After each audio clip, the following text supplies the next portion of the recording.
information flow. And let's face it, TV news is essentially boring. Is it not?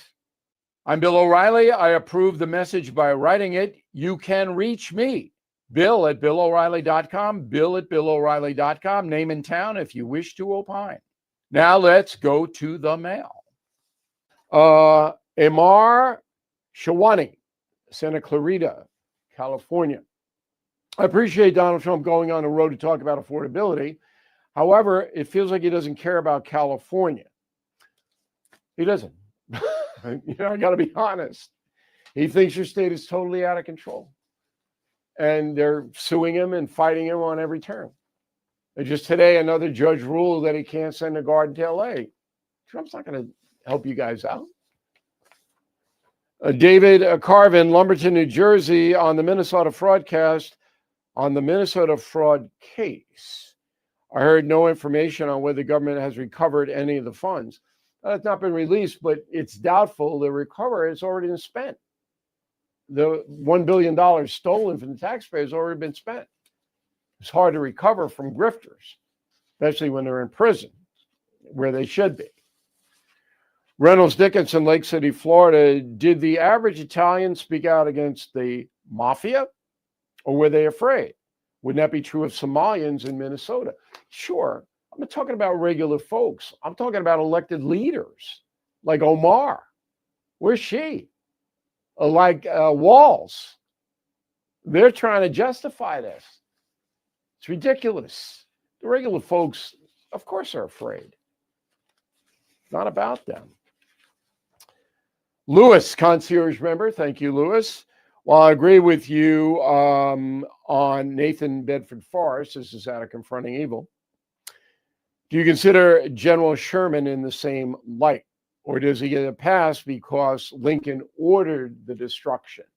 Look, it's a what about situation you're raising. Sherman did some bad things, but he wasn't pure evil like Nathan Bedford Forrest, who started the Ku Klux Klan. You can what about anything. In a moment, something you might not know. Hey, the holidays are here. It's a great time of year, but also it's when everyone is traveling, gathering, and yes, spreading germs. That's why I want to tell you about All Family Pharmacy, a company that makes it easy to stay prepared and keep your household healthy. Please go to allfamilypharmacy.com/Bill, order online. A licensed physician reviews it. Once approved, your medication ships right to your door, fast and secure. Whether you need ivermectin, antibiotics, or everyday maintenance meds, they've got you covered, all from the comfort of your home. And right now, you can save 10% with code BILL10 at checkout. So take care of yourself and your family this holiday season. Please visit allfamilypharmacy.com/Bill. Use code BILL10 to stay healthy and ready. Hi, I'm Lieutenant Governor David Wassinger. As Christmas approaches, I want to encourage you to support Missouri businesses this holiday season. When you're out shopping for the perfect gift, please stop by a local store and choose something made right here in the Show Me State. Missouri businesses are the backbone of our communities, and supporting them is a priority for me. To find Missouri-made goods and retailers near you, please visit buymissouri.net. Merry Christmas, and please remember to buy Missouri. Paid for by the Office of Lieutenant Governor David Wassinger.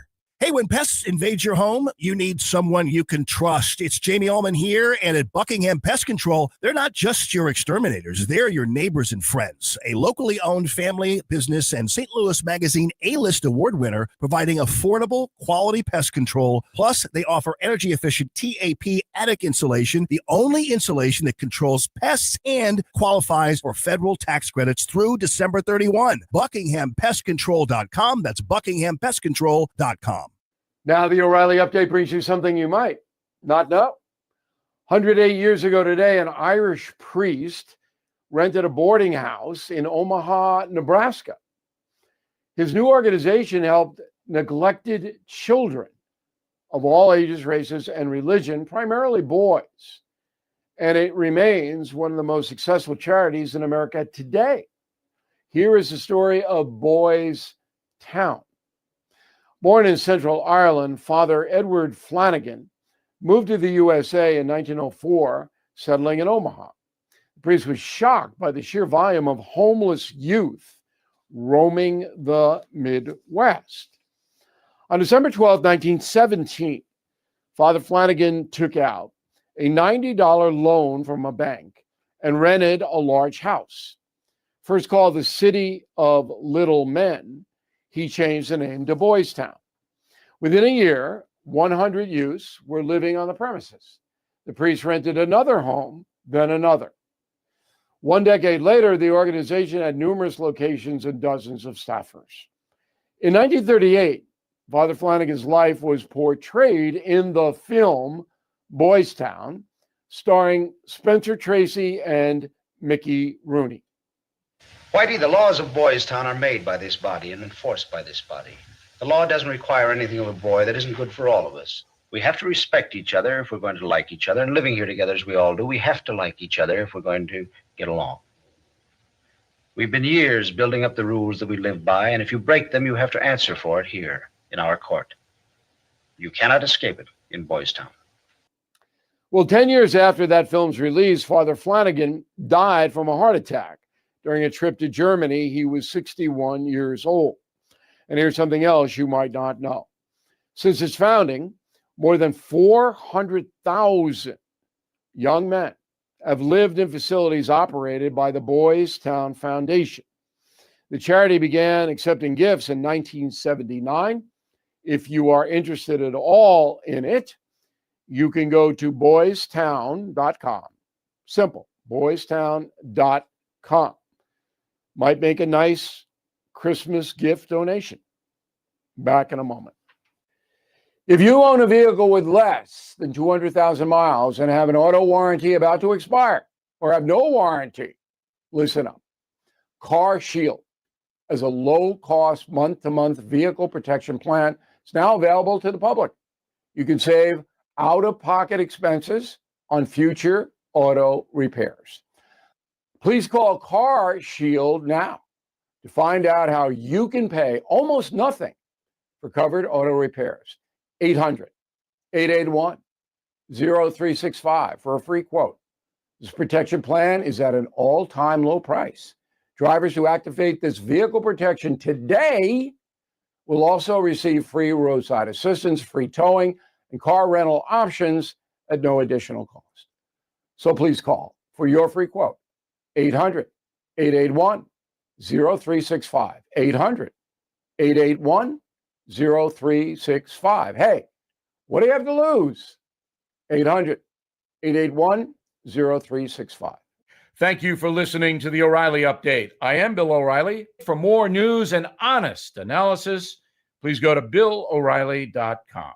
No spin, just facts, and always looking out for you. KLGY HD3 Clayton, K270BW Bellefonte, KNBS Bowling Green. This is News Talk STL at 1019, 94.1, and always streaming at newstalkstl.com. Breaking news at Town Hall. I'm Bob Agnew in Washington. The U.S. has imposed sanctions on 3 nephews of Venezuelan President Nicolas Maduro. The move made yesterday comes as President Trump looks to inflict further pressure on the South American nation. Military affairs analyst, retired Lieutenant Colonel Robert McGinnis, is defending those strikes on Venezuelan drug boats. They're actually knocking these boats laden with cocaine and fentanyl and other illicit drugs out of the water, which is, of course, combined with closing down the border and getting tight on all immigration, makes it very difficult for these illicit drugs to come in and ultimately kill tens of thousands of Americans. A provision in the National Defense Authorization Act would allow military helicopters to fly through airspace around the nation's capital without using the most precise kind of tracking. It represents an unacceptable risk to the flying public, to commercial and military aircraft crews, and to the residents in the region. And that assessment coming from the National Transportation Safety Board Chairwoman, Jennifer Hamady. The Utah man charged with killing Charlie Kirk made his first in-person court appearance on Thursday as his attorneys push to further limit media access in the high-profile case. We get more details from correspondent Ed Donahue. The 22-year-old Utah man charged with killing Conservative activist Charlie Kirk made his first in-person court appearance. Court is now in session.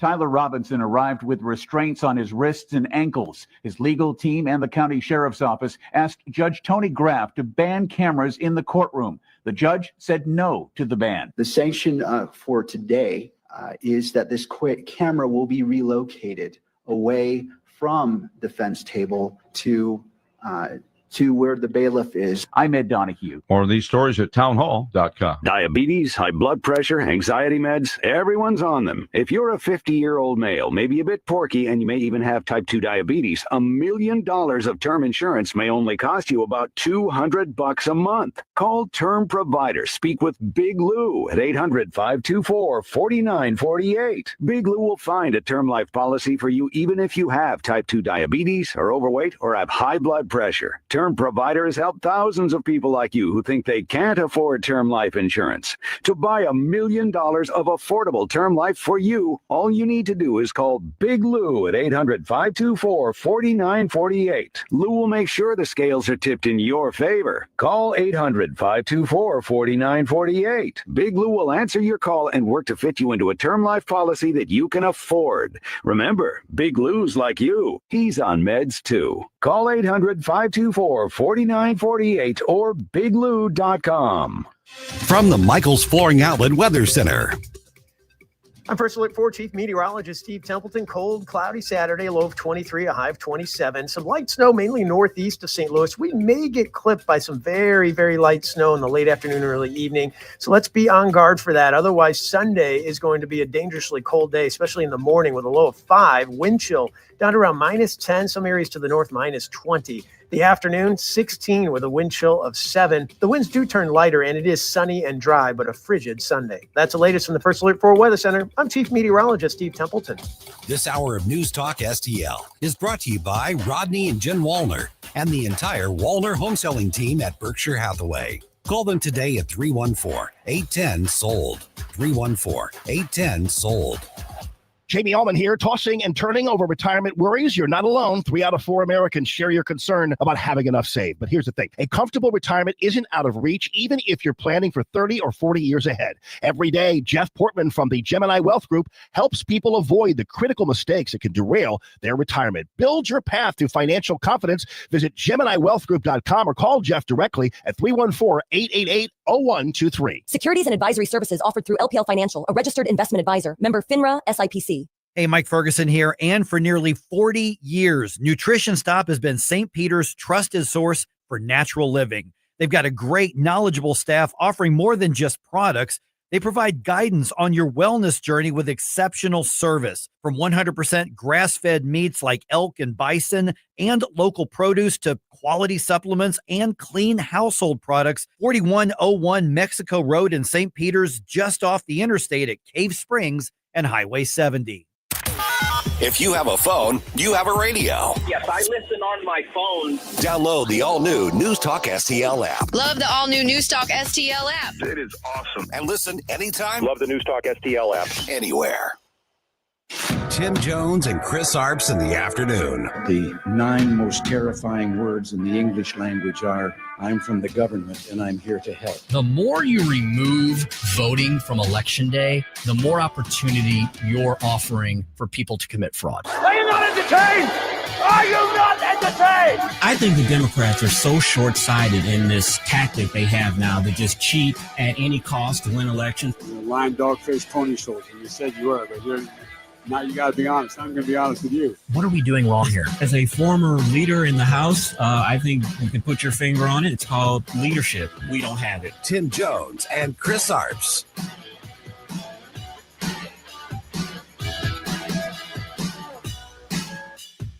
If you can seize a tanker without killing anyone, what's that? If you can seize an oil tanker without killing anyone, shouldn't that have been the way that these fishing boats were also stopped? Fishing boats?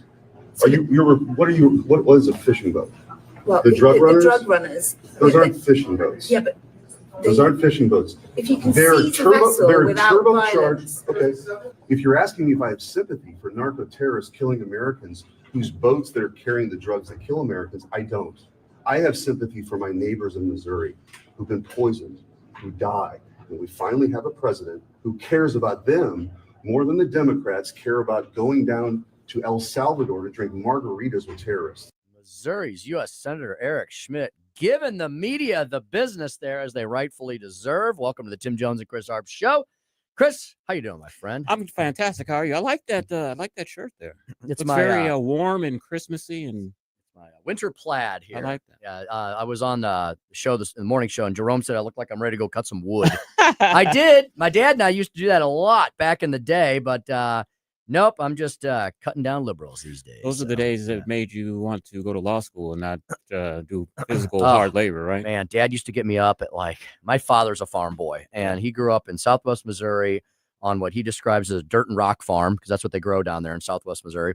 They had cattle and stuff like that and a lot of row crop. But so my dad's been getting up at 5 a.m. for most of his life, and he'd get me up, and we had tractors and wagons. We lived here in the county of St. Louis, but on the far edge. We had this big old drafty farmhouse. And so in order to kind of cut down on the electrical heating bill, which would have been $1,000 a month, we would go out in the woods and cut down all the old dead timber and kind of, do the proper thing you should do for conservation purposes.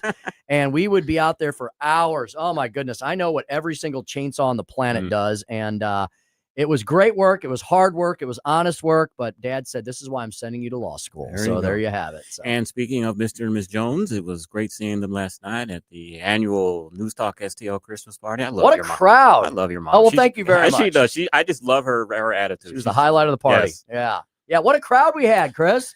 Goodness. I think this was our 5th annual Christmas party, and this is the one where we had the most people, which shows that we have a lot of advertisers and sponsors here on News Talk STL. And I want to give my thanks to each and every one of them for keeping the lights on and keeping us on there and giving the audience good conservative talk radio. A ton of them were here last night, and I had fun just watching them speak to everybody here, because they don't often get to mix and mingle with all of us in one place at one time. And you could just see the joy and the happiness on their eyes and faces. And we should thank our management, Jeff and Joe, our owners, and Michelle, and Jeff's wonderful wife, and everybody else, everybody who put that thing together. We had awesome food. We had great drink. We had wonderful fellowship. And it was a great way to kind of really get into the reason for the season, and to thank everyone for supporting us here. And it was always good to see the voice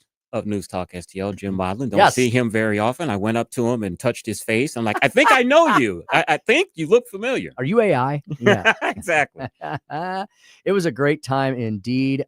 Joey had a good time. I saw him triple snacking at some of the dessert tables that we had last night. I was just taken aback by the excitement that Office Mom Michelle had when she said, "Oh my gosh, there are macaroons here." And she knows that I asked for that for one of my birthdays. I wanted the biggest assortment of macaroons so I could eat each flavor. There was like 12 different flavors. And I held back because there was hundreds of people looking at me as I was picking out my macaroons. I was like, I'll take 2 for now. What exactly is a macaroon? I've had them before, but what do they consist of? I don't know. Air. It's mostly fluffy air that tastes great. And then when I walked in this morning, I saw the big tray of treats, not a macaroon to be seen. And then Big Boss Jeff walks out with a Ziploc bag full of them. He had saved all the rest of the macaroons just for me. Just for you. Too funny indeed. Joey, I know we had to call a couple audibles this afternoon with our 425 guest slot because we're entering the holidays. You can tell because some people are now not available and some people are taking off for the rest of the year, blah, blah, blah.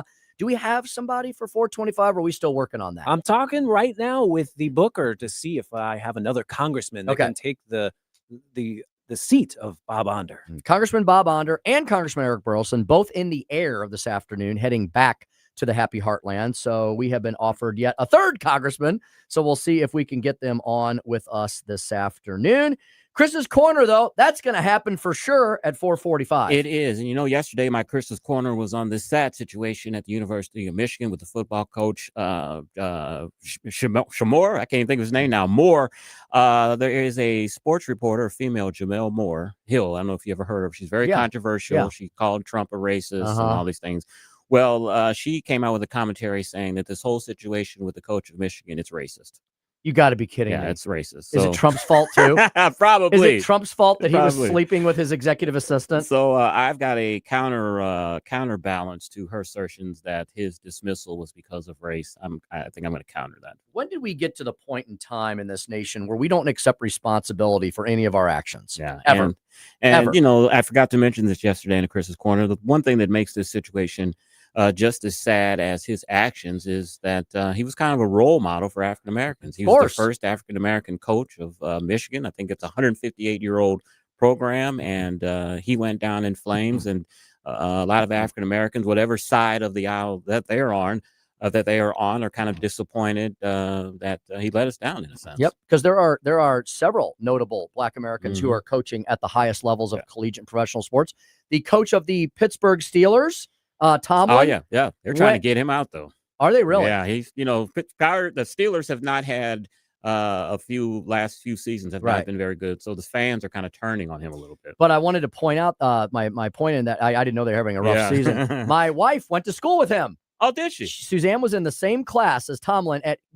You don't think of William and Mary, Chris, as producing a lot of football geniuses, but apparently he is one of them because that's where he went. You know, I got a strange story about that. Remember Lovie Smith, who was a quarterback, who was a coach here for the Rams, and ended up coaching the University of Illinois, and he was the Tampa Bay, I think, coach. Me and a friend were at a restaurant last Friday eating, and these ladies kept looking over at me and the guy that I was with, and they thought that I was a coach and that I was with a recruit because a friend was mine. He's like 6 feet tall. Oh. And they eventually just came over to me and was like, "Are you a coach or do you?" And I said, "Because you look like a coach." And I said, No, I'm just here having lunch. And then later she came over to me and she showed me a picture of who she thought I was. She thought I was Lovie Smith. Were you a dead ringer? I guess so. But the ironic thing is that I am actually related to Lovie Smith. He's like my third cousin. We found out about that when he was here in town coaching for the Rams. His grandmother and my father's grandmother were first cousins. No way. And I was like, how ironic that is, that she thinks I look like Lovie Smith. And I'm like, I actually am distantly related to him. So there's the DNA. Yeah, that's that East Texas blood. Mm-hmm. Can he get you tickets every once in a while? That's the question. I think Lovie's out of coaching. He didn't do too well at the University of Illinois. I bet he still has access. Yeah. Though. Oh, yeah. Chris's Corner. That will be Chris's Corner at 4:45. A speaker's stump speech. The climate delusion collusion, the climate catastrophe, climate change, climate, whatever you want to call it, the climate cult. The climate cult has been crushed, at least for now. Article in The Hill explaining why. Okay, that's at 5:07 today. Why has the climate cult, maybe temporarily, hopefully forever, been crushed? Speaker stump speech at 5:07. And Tim, I had something in my stack of stuff about that. Did you know that from 1970 to 25, the average winter temperature rose 98%, and all of the 244 U.S. cities had an increase. So they're still trying to fight. Global warming is here. They're saying that the temperature has gone up. In Vermont, it's been up 8 degrees. Wisconsin, +7. And Milwaukee, Wisconsin, +7. So that's proof of global warming. And the Sunday high here in the heartland on December the 14th will be 17 degrees. So happy global warming. Yeah. So or global cooling or whatever climate it might be. Change, cold whatever weather they want to call it. Yeah, as we often say, look, we have never doubted that the earth changes. Of course the earth changes. The earth has been changing, it will continue to change, but we had a guest on, and Larry's had this fellow on a couple times. It is much more sensible to focus on geological perceptions of the climate than meteorological perceptions of the climate. We have a 425 guest. Fantastic. He is a lady. Oh, she is Kate Monroe. Oh, that's fantastic. Yes. Marine Corps vet and just someone who knows about the craziness that's going on in California as well. Hoorah! Yeah, there's lots of craziness going on in California. Gavin Newsom. We can ask her. I'll tell you, Chris, this guy is the biggest chameleon on the planet. So he's so bipolar with his political philosophy. On one hand, he's got ultimate TDS and he blames Donald Trump for everything and he hates Republicans and blah, blah, blah. And then, Chris, this week, Gavin Newsom made news again. I think he just tries to make news. This week, he said Democrats need to act more normal, whatever that means. Yeah, that was in my Chris's Corner early in this week. You'll have where to he ask, seems to be changing his positions leading up to 2020. You'll have to ask Kate about that at 4:25. Kate Monroe, frequent friend of the show, We'll talk to her about the latest and not so greatest from Gavin Newsom land, the land of fruits and nuts out there in California, and the fact that, as we heard yesterday, over 2 million illegal aliens have self-deported. Is she noticing a change in California? Are things maybe getting a little better? And by that, I mean having the social safety net, the schools, the hospitals available for actual tax-paying Americans instead of illegal aliens. Is it getting any better in California, or are they always last when it comes to sanity and sensibility reigning supreme? I'm not going to hold my breath on California becoming normal. Not at all. And apparently, Joey's decided today is Ladies' Day on the Tim Jones and Chris Arps show. Right. Abby Foster will be joining us at 5:25. Senator Nick Schroer has a bill to offer energy choice to consumers. I'm a little bit familiar with that bill. I know a couple of the government affairs lobbyist folks who are working on that. So I spoke with them. I don't have skin in the game right now on this. If they want to hire me, they can. But I spoke with them about it because I was interested. I was like, well, what do you mean? Like, how does that work? And because we don't have a lot of options, Chris, right now in Missouri. If you're in the Ameren area, that's what you get. You get Ameren. If you're in Kansas City Power and Light area over in the western, that's what you get. If you're down in Southwest Missouri, I think it's Empire Electric or something of that sort, or used to be. That's what you get. There are no choices. So how does this work in providing choices for your utilities? Is that a good thing, a bad thing? How does it operate? Well, we're going to talk to a lady who knows all of the answers to those questions and more, Abby Foster, Senior Vice President for Policy and Advocacy at the Retail Energy Advancement League. And that's very interesting because Missouri Scout had an article today about Senate Pro Tem Cindy O'Loughlin is seeking a pause on all solar projects. She's on the warpath in the state, and that she was joined by Senator Sandy Crawford, who is sponsoring a bill as well. So get rid of solar. There we go, indeedy. And at 5:45,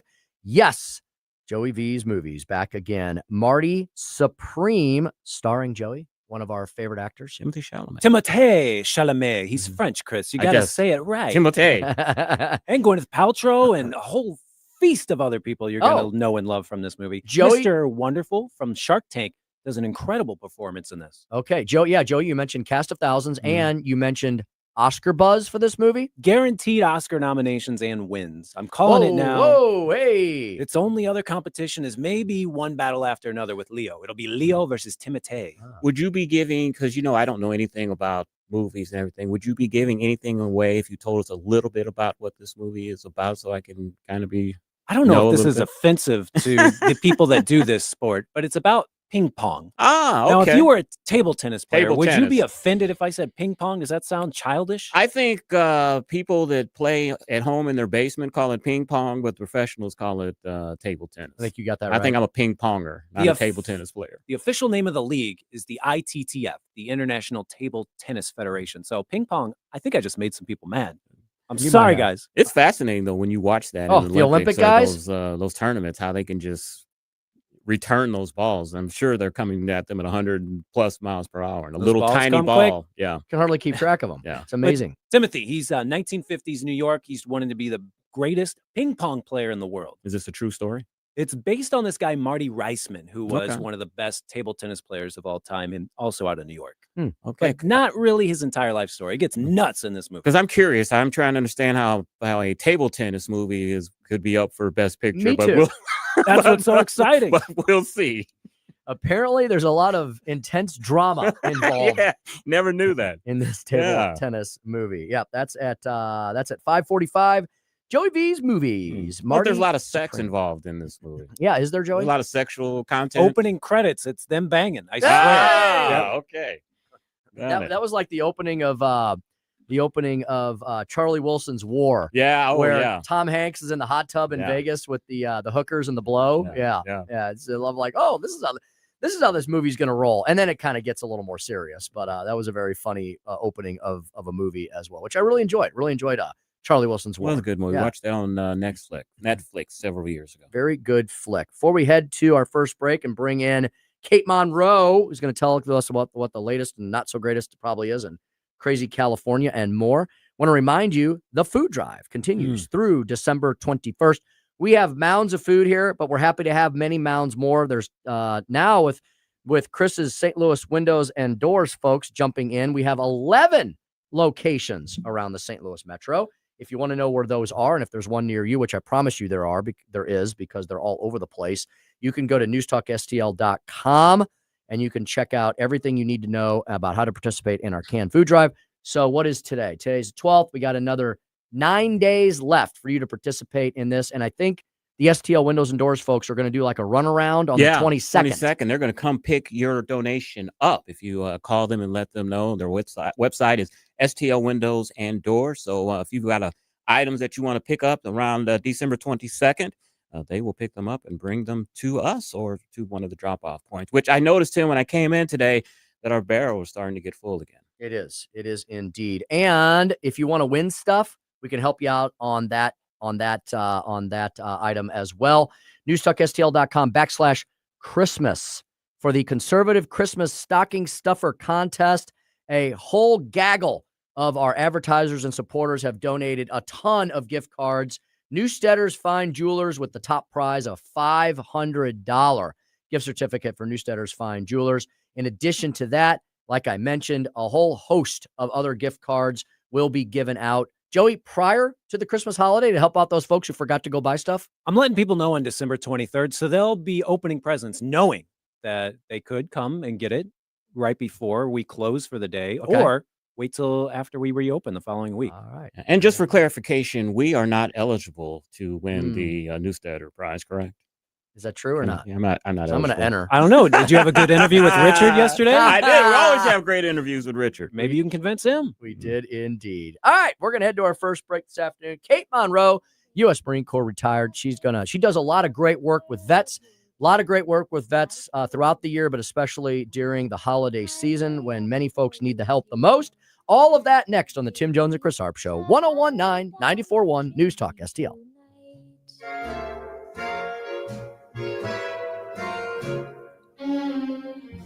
Think of all the fun I've missed. It's the Tim Jones and Chris Arps Show. Fellas that I haven't kissed. Next year I could be just as good if you check off my Christmas list. From the Michaels Flooring Outlet Weather Center.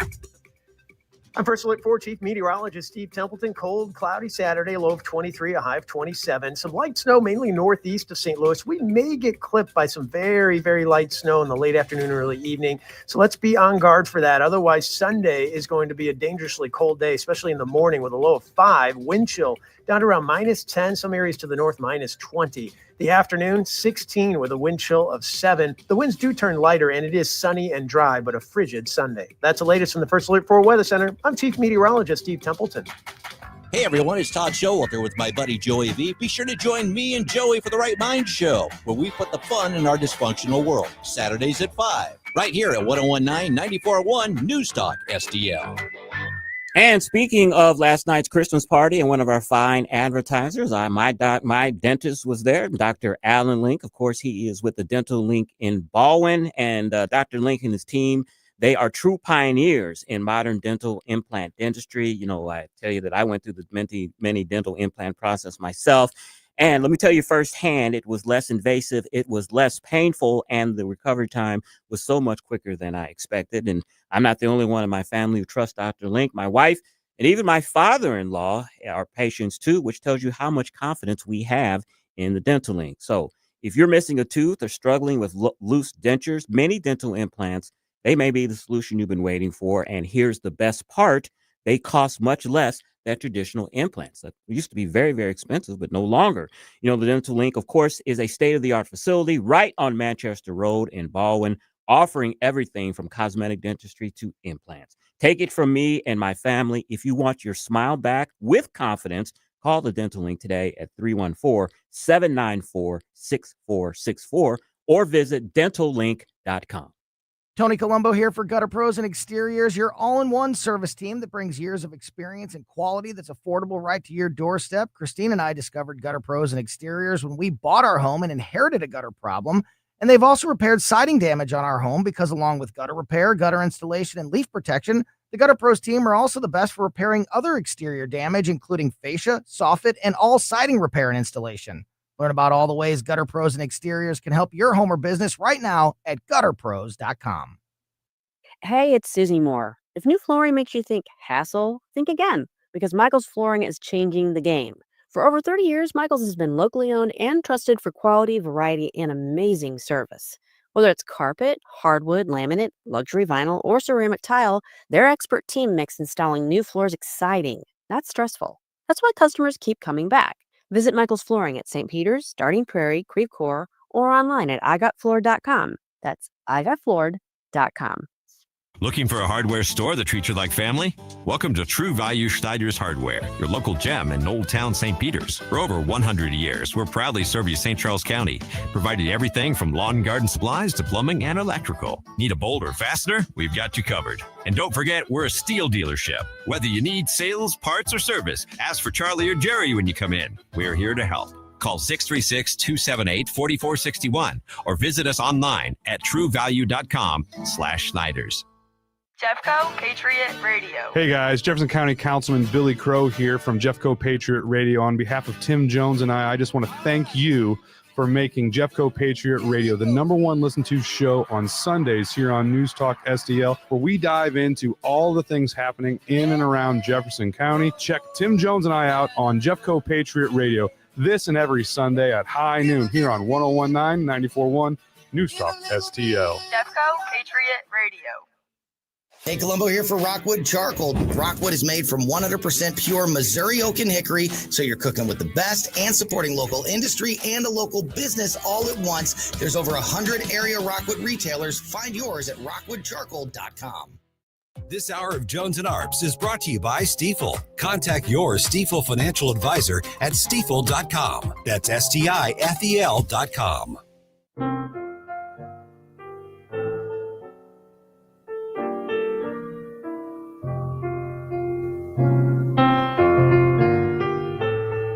It's the Tim Jones and Chris Arps Show.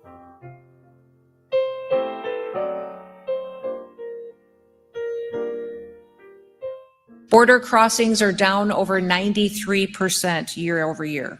Meanwhile, we're removing illegal aliens who came in under the Biden administration. By the end of this year, 2.5 million illegal aliens will have left our country. That includes over 600,000 that were detained and deported, but 1.9 million virtually have left voluntarily through our communication efforts, through the efforts of facilitating plane tickets, and also $1,000 reimbursements for those who choose to go home voluntarily with the opportunity to come back the right way someday. 429 on the Tim Jones and Chris Arps Show. And we're always honored, Tim, to have on the show Kate Monroe. She is a U.S. Marine Corps veteran, and she is the founder of VetCom. Kate, welcome to the show. Happy to be here. Lots to talk about. Yes, a lot to talk about. Before we get into some of the issues today, because we seem to get to this at the end, but I want to get to this at the beginning. Tell us about VetCom, the organization that you've started, and exactly what you guys do. Very simply put, VetCom's job, or mission, I should say, is to make sure that our nation's veterans navigate the VA disability compensation bureaucracy easy, without hassle, in short order. And we have helped 22,000 people get $8 billion in lifetime income in just the last 16 months. We are, by orders of magnitude, per capita, the largest organization that does this in the world that is by a private citizen. Something we're very proud of, and look to, we would like to, over the next few years, support over 1 million. That is amazing, Kate. I bet the need of veterans, probably it's year round, it's 24/7, but I would imagine some vets struggle, especially during the holiday season. Do you see that on your end? We've definitely seen a spike in people calling us just for the sake of calling, if you know what I mean, just to hear a voice. We definitely have that sense of loneliness that we feel like runs from Thanksgiving through the new year. We see about a 40% uptick in suicide calls during the holidays. So we have more staff on deck, more hours a day to make sure that we keep them on this side of the dirt, navigate them through this holiday season. But yeah, it's a very trying time for our nation's veterans. They get very lonely. Kate, is there one particular problem that you see often that when veterans call you that they need help with? A lot of them either have mental health challenges. mostly anxiety that keeps them from getting the compensation. So it's sort of like the VA relies on this anxiety to keep people poor. So we feel like it's our job to squash that anxiety, offload it from them to us, and then get them paid, because many of them just don't even have grocery money. You know, when people are telling us, hey, you got us rated, now we can afford the good cheese, now I can put a roof on my house, that's a big deal to us. Kate, your beloved home state of California is often in the news, and we watch here in the heartland just with sick twisted fascination at the constant chameleon attitude of Gavin Newsom. I mean, one week, Kate, he's trashing Donald Trump with his extreme TDS, and then this week, Kate, he's telling Democrats that they need to stop being so weird and be more like normal people, sort of channeling Tim Walz, but telling his own people that way. I mean, Kate, does he just not know who he is or what he needs to be? He's trying to figure out the electorate, I guess, when he runs for president. Yeah, I think he's doing, sort of polling by way of podcast. You know what I mean? I just think if I could identify the two things he seems to be running on, the pillars seem to be climate change and more trans kids, because you can't run on safety because your own home state's not safe. You can't run on cleaning up homelessness. You can't run on a secure border. Can't run on fire prevention. So you got to just, all the little BS witchcraft things out there, you got to latch onto those and hope the 1% of people get you over the line. That's what we see from California. Okay, speaking of transgender and that issue, recently a judge sided with Defense Secretary Pete Hegseth and the Pentagon over the ban on transgender troops in the U.S. military. Your overall thoughts on that? I love that for us. I absolutely love that. I served in the Marine Corps. And I didn't even know what a trans person was when I served in the Marine Corps. It's a new thing, apparently. It definitely creates a safer environment for troops, and it gets us back to that military readiness and lethality. This mental illness does not belong in the military. You unfortunately, if you want to be trans and cut it off or tuck it in, do that on your own time, on your own dime, in your own civilian life, not on the military's dime. I like that. What was that you just said again? Cut it off or tuck it in. I like that. Yeah, but I don't really want to do it. Don't do it here. And definitely not on the taxpayer's dime. That is for sure. Yeah, not on my dime for sure. Kate Monroe, CEO of VetCom, U.S. Marine Corps retired, and our special guest this afternoon.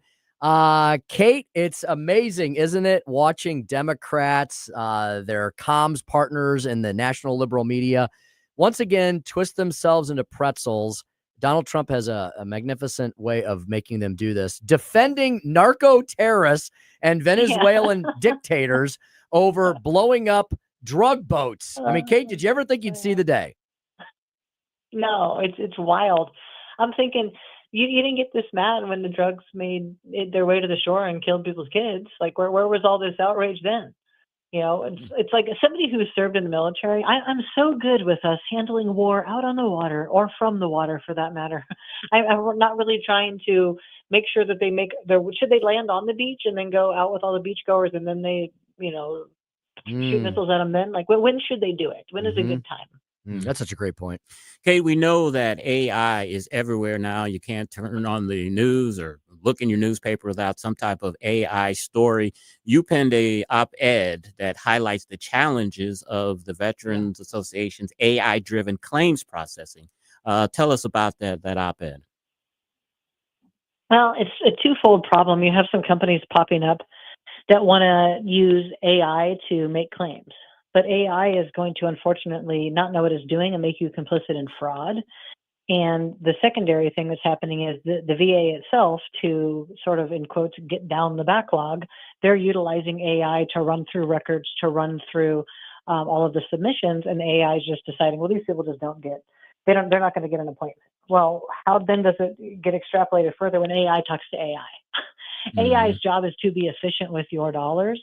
And as an insurance company, the VA, I don't think they have a lot of business using AI to thwart the success of veterans. And companies out there only utilizing AI, you're doing a disservice to the veterans that you serve, in my opinion. We're a people-driven, mission-driven company. We think people need to talk to people because that's what people need.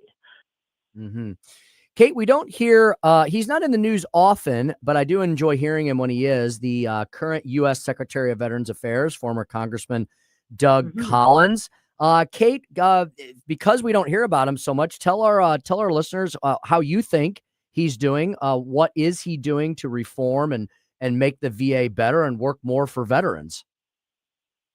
Well, I met Doug Collins. I was actually invited out to his first hearing and then sat in a round table with him. Thought he was a very intelligent man, highly intellectual, trying to do a good job for veterans. My main concern of what they're trying to do now is that they're trying to get rid of part of the CMP exam process, meaning they're trying to just make decisions based on records. Well, what about all the veterans that served in eras that there was no recording, or they served in a unit where they didn't record it? So you're just going to say to them, like, too bad, we're not going to pay you. So I think they need to do a better job branding that particular thing, because we've had about 4,000 calls of veterans pretty scared about what's going on with the CMP exam process. And that makes up, 25% or so of our customers. So that's quite a lot of people being very scared about what's to come. So I think when they roll these things out, they need to do podcast style and speak directly to veterans and do the wave tops of the legislation you're trying to pass so they understand it. They shouldn't have to guess. Let's not let their anxiety take over and have them spiraling at home by themselves. That would be my one area of, what they could work on from their end. Offload more of this hassle and bureaucracy and just make things easier for them to understand. Kate, we know that the Democrats like to play politics, and they are playing politics in an area that they shouldn't be played in, which is the Pentagon. There's reports that Congress is looking at withholding the Pentagon's travel funds until it provides unedited videos of those strikes on the drug boats. Your thoughts on that? I think that's wild. It's sort of amazing. I was thinking today, I actually ran for Congress here in California. I'm the CEO of a, multi-million-dollar company. I've done, actually lived and done a lot and solved a lot of problems. Most of these people, these seated members, haven't not done any of that. They don't actually know operationally how to make good decisions. All they need to do to keep their job apparently is fundraise, grandstand, and gaslight. That's the entire recipe for the Democrats. They do not care if it puts people in danger. They don't care if it squashes the mission. They only care about one thing: staying in their seat at all costs, even the cost of American lives. Speaking to Kate Monroe, U.S. Marine Corps retired. She's CEO of VetCom, helping vets every single day all across the country. Kate, it was amazing. It was amazing to watch the singular act of bipartisanship this year, but Congress did get together in a bipartisan fashion, and they did reauthorize the National Defense Authorization Act. I don't know if you had any time at all to kind of look at this, but do you think that in general, the Trump administration is doing a better job in reworking the NDAA every year versus what Biden did? Or is it just the same kind of stuff year after year that gets renewed? Or is the Trump administration putting extra special emphasis on more key important areas? I think that's a two-part answer. One, I think, unfortunately, this that just passed was more of the same. Not to say that this administration hasn't gone lightning speed, literally folding time from A to Z, collapsing timelines on getting things fast-tracked for America. But when you have something so bloated and so big that so many people have their hand in, very difficult for it to change, because so much money is transacted in all of these bills. People don't realize that inside of all these bills, because I didn't read it on my off time. Neither did anyone else, even the people that passed it. Right. They just want to make sure that their money, that their people who lobby, that the people who give them money, that their interests are taken care of. And that is a sad thing that we see here in politics here in our country and around the globe, unfortunately. Hey, if you were made VA secretary for a day, or you were offered that job, what would be one of the first things that you would do in that office? Well, one of the first things that I would do would be, as I said earlier, to be more transparent in the way in which that I would communicate with veterans. Veterans have a correct impression of the government and of the VA that is sort of a let them eat cake. We're a big insurance company, and if we decide to pay you, we will, and we're going to keep you in a constant state of anxiety. So I would completely squash all that anxiety. I am 100% rated Marine Corps vet. I myself get into a little bit of analysis paralysis, this funny little OCD ticks of perfectionism, like everything has to be right all the time, or I shouldn't ship it. And we need to stop that. If you did that one thing, the relationship between veterans and the VA and the government would be much better. And all the other decisions you tried to run behind that would go well. They would get adopted better. You wouldn't be in constant war with the Legion and the DAV and the VFW and everybody else, because you would be communicating transparently and not acting like an insurance company. Kate, before we let you go, tell our audience one more time a little bit more about VetCom, and for all the, we have a lot of veterans, Kate, that listen to us here in the Heartland, how they can find out more about VetCom and whether or not they might be eligible for your services. Well, if you're a veteran sitting at home and you are underrated, meaning collecting too little compensation, or you have never been rated and compensated properly, from the time you're listening to me right now, 4 to 6 months from now, you could be up to $4,000 a month richer. You can find us at VetCom, VETCOMM.us. You could actually just pick up the phone and call us, and somebody will answer the phone at 858-360-2227, 858-360-2227. Someone will pick up the call. We'll give you a free strategy, and then you can decide for yourself. And before we let you go, I want to ask you this. What made you start VetCom? Did you have a nightmare scenario with the VA, and that inspired you to start this organization and to help other veterans? Well, two things. One, I did have a very difficult situation. I waited 11 years after getting out of the service, after being assaulted, after smashing my nose and eye socket and elbow, and having a bunch of things go wrong under a weird set of circumstances. I got out, got nothing, and then started to sort of chase it down, got a little bit of something using a free service. But then I actually opened a car dealership like 5 seconds before COVID started, which is, the best time to open it. And I said it was veteran owned and operated, and I helped about 200 people get compensation so that they could afford to buy a car. And then I just said, man alive, this is a big problem. And I figured out how to solve it. VetCom was born. And that is Kate Monroe, CEO of VetCom, former Marine. I forgot there's no such thing as a former Marine. I apologize for that, but thank you. Thank you for your service, and thank you so much for joining us today. And have a Merry Christmas. You as well. Thank you. 4:43 on the Tim Jones and Chris Arps show. And when we come back on Chris's Corner, I've got a response to ESPN reporter Jamel Hill, her allegations that Sharon Moore was fired because of his race. So I'm going to give a counterpoint. Unreal. Yeah, I'm going to give a counterpoint to that next on the Tim Jones and Chris Arps show on 101.9 94.1 News Talk STL. Follow us on Rumble at News Talk STL. From the Michaels Flooring Outlet Weather Center. I'm First Alert 4 Chief Meteorologist Steve Templeton. Cold, cloudy Saturday, low of 23, a high of 27. Some light snow, mainly northeast of St. Louis. We may get clipped by some very, very light snow in the late afternoon, early evening. So let's be on guard for that. Otherwise, Sunday is going to be a dangerously cold day, especially in the morning with a low of 5. Wind chill down to around -10, some areas to the north -20. The afternoon, 16 with a wind chill of 7. The winds do turn lighter, and it is sunny and dry, but a frigid Sunday. That's the latest from the First Alert 4 Weather Center. I'm Chief Meteorologist Steve Templeton. On the next Larry Connors USA. Tonight's story behind the story, the Empire State Building. Things you probably didn't know.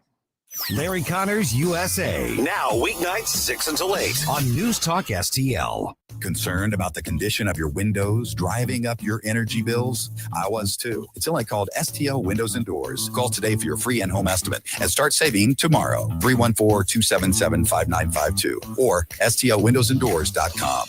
Well, what is it? Well, it's a radio. It was indeed a radio. The entire neighborhood was turned on.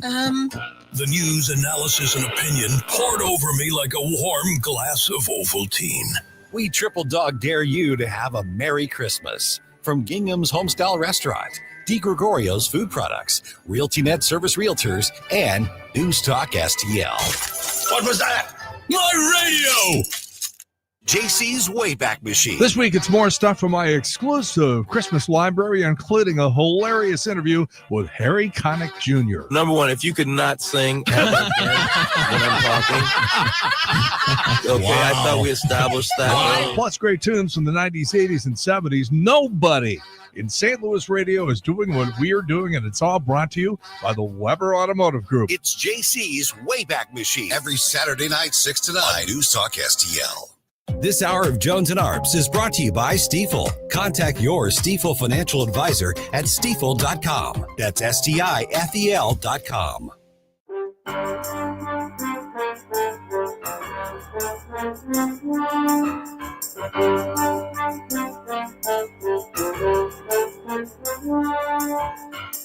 You're listening to Tim Jones and Chris Arps.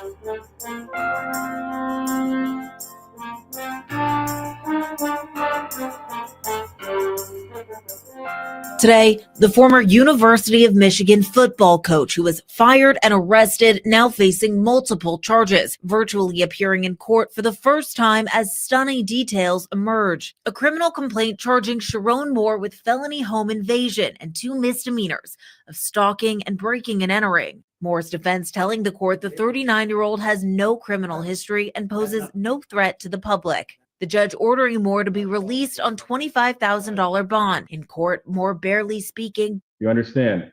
Yes, Your Honor. But acknowledging the conditions of his bond. 447 on the Tim Jones and Chris Arps show. And Tim, we said it over and over. This has to be one of the most stunning and quick downfalls I have ever seen. A couple of weeks ago, he's coaching against Ohio State. They're big rivals. He loses. They're headed to the Fiesta Bowl, a big-time bowl game. He is the head coach of the University of Michigan football team, one of the most storied programs in college football history.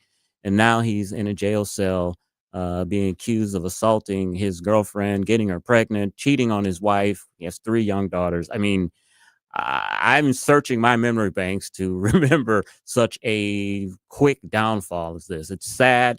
It's tawdry. And unfortunately, this is a story that's not going to be going away anytime soon, which makes it even worse for him. Sometimes you have one element or another. He has unfortunately thrown all of them into the stew pot, and it's just epic. I mean, it's an epic tragedy. Not just the marriage malfeasance, not just getting fired, but criminal charges as well. Yeah. I mean, talk about turning your life upside down, and he has no one, unfortunately, but himself to blame. And I think he's done his coaching career. If this would have just been having an affair with an affair. If it was just an affair with a staff worker, he could lay low for a little while, go back to coaching some Division II team, maybe a high school team, work his way back up. But with these other assault allegations added on to this, I think his coaching career is effectively over. It's going to take at 39 years old. He has a lot to work through with all of this, and it'll take him. America loves a good comeback story, but this is going to be a long time of coming. I mean, he's not even 40 years old. What's he going to do the rest of his life? He's going to have to do a lot of rebuilding. I hope he saved a little bit of that $6 million a year salary that he was making. I hope so. But in today's world, the wife, if she does not stay with them, she's going to get a big chunk of that money. All right, let's do a little Chris's Corner. Chris.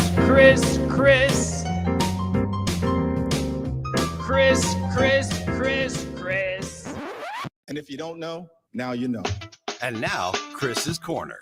Jemele Hill, she, if you remember her, she sparked a controversy back in 2017 with a series of tweets that were critical of President Trump. She described him as a white supremacist. She was later suspended for 2 weeks for a second violation of ESPN's media policy when she suggested fans of the Dallas Cowboys boycott the team.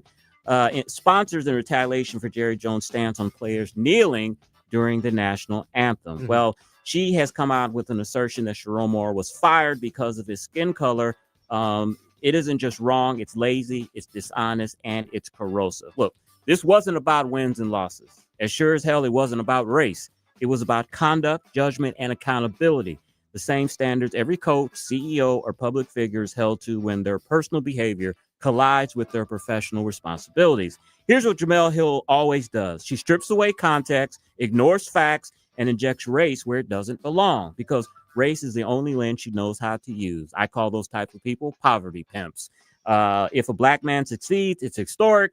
If he fails, it must be racism. That worldview isn't empowering. It's creating someone like a child. Michigan didn't fire Moore because he's black. Michigan fired Moore because actions have consequences. If Moore were white, Hispanic, or a green Martian, the outcome would have been the exact same. Universities don't hand out lessons learned memos when a coach's behavior becomes a liability to the program, the brand, and the institution. They protect the institution, period. And here's the uncomfortable truth Jemele doesn't want to acknowledge. Black men are not helped by pretending standards don't apply to us. We don't advance by demanding exceptions. We don't advance by meeting and exceeding the same expectations as everyone else. That's how we advance. Jemele Hill's commentary doesn't defend black men. It weakens us by telling the world we can't be held accountable without it being, quote unquote, racism. That's not justice. That's not progress. That's grievance politics dressed up as advocacy.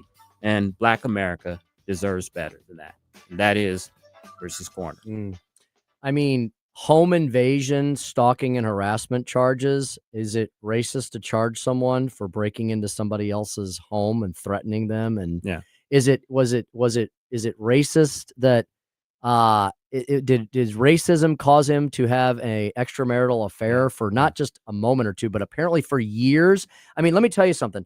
In the law, a sexual relationship with between a supervisory person and an employee below them on the pay scale, Chris, that is a classic case of quid pro quo sexual harassment.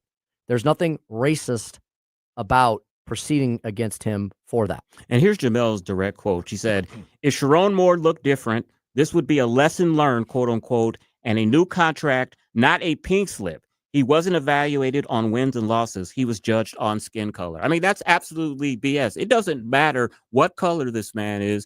University of Michigan has a policy that you do not date your subordinates or somebody that you work with. And as you said, Tim, they could be up for sexual harassment lawsuits, all type of stuff. The university is protecting themselves. It doesn't matter that he had a 9-3 record. It doesn't matter what color he was. He broke the policy. And as I said in Chris's Corner, they're trying to protect the brand. They're trying to protect the university. It didn't care. It didn't matter. He could have been going to the Rose Bowl.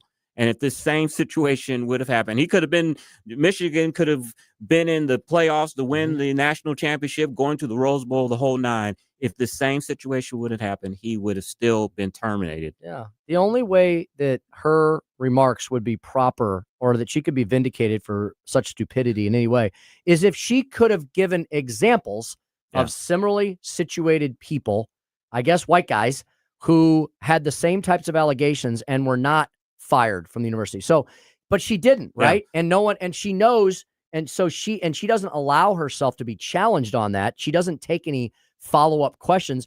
Okay, Jamele, so tell me how this is different than any other situation. Do you have examples of the University of Michigan not treating similarly situated people the exact same way? Or are you just making this up in your head? And she doesn't have any situations because there's been a number of white coaches over the years. Rick Pitino, one of them, the famous basketball coach, who was fired for the exact same thing, having a relationship with a subordinate. We've seen this over and over and over. It had nothing to do with race.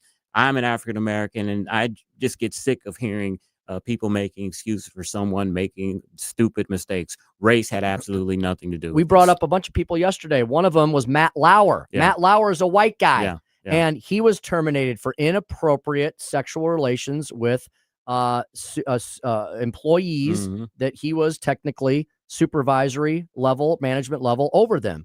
You cannot do this in the workplace. This is as old as time. It's been in the law books forever.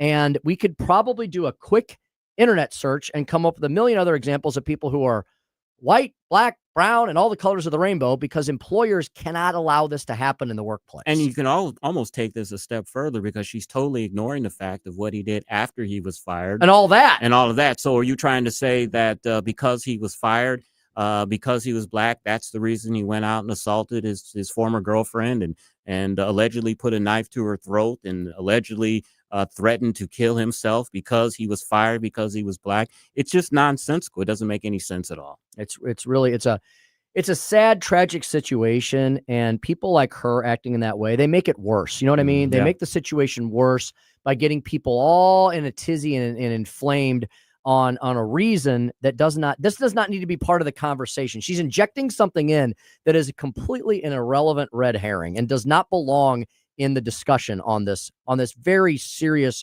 tragic story. And I got to tell you, I've been scouring the news the last couple of days about this. She's the only one that's really making that assertion. That's good, I guess. That he was fired because of race. Everyone else is saying, we can't believe that you threw your whole life away $6 million salary on I think the phrase is putting your pickle where you make your nickel. I heard that yesterday. I was like, I like that. I like Flip that, Joey.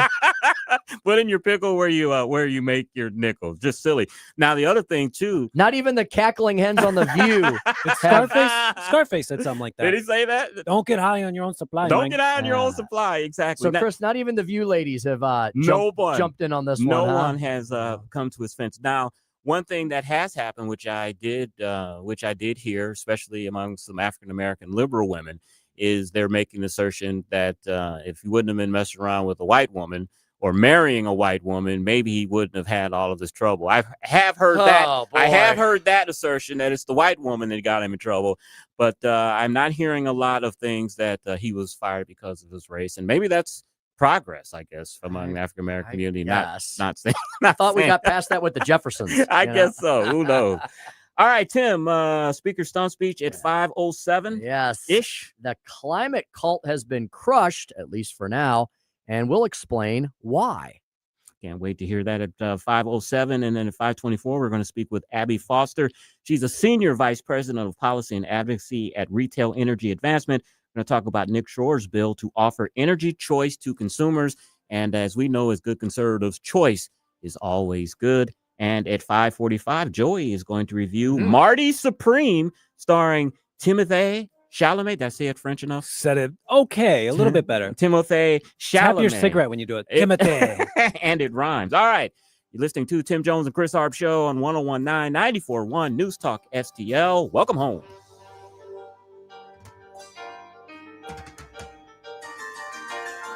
Hey, Colombo here for Intervine, a great local company that has customers all across the country due to the quality of their products. Intervine has the best flashlights, lanterns, headlamps, and even batteries, including the new Monster 2000 Lumen waterproof lantern and the Sentinel 2000 self-defense flashlight.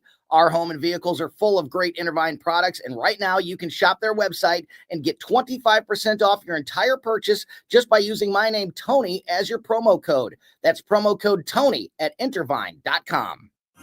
Hey, how you doing? Santa Vic here. And Santa's head Vic head here. Right. And you can win some great prizes with News Talk STL's St. Louis Conservative Christmas. You forgot the ho-ho-ho. You forgot the ho-ho-ho.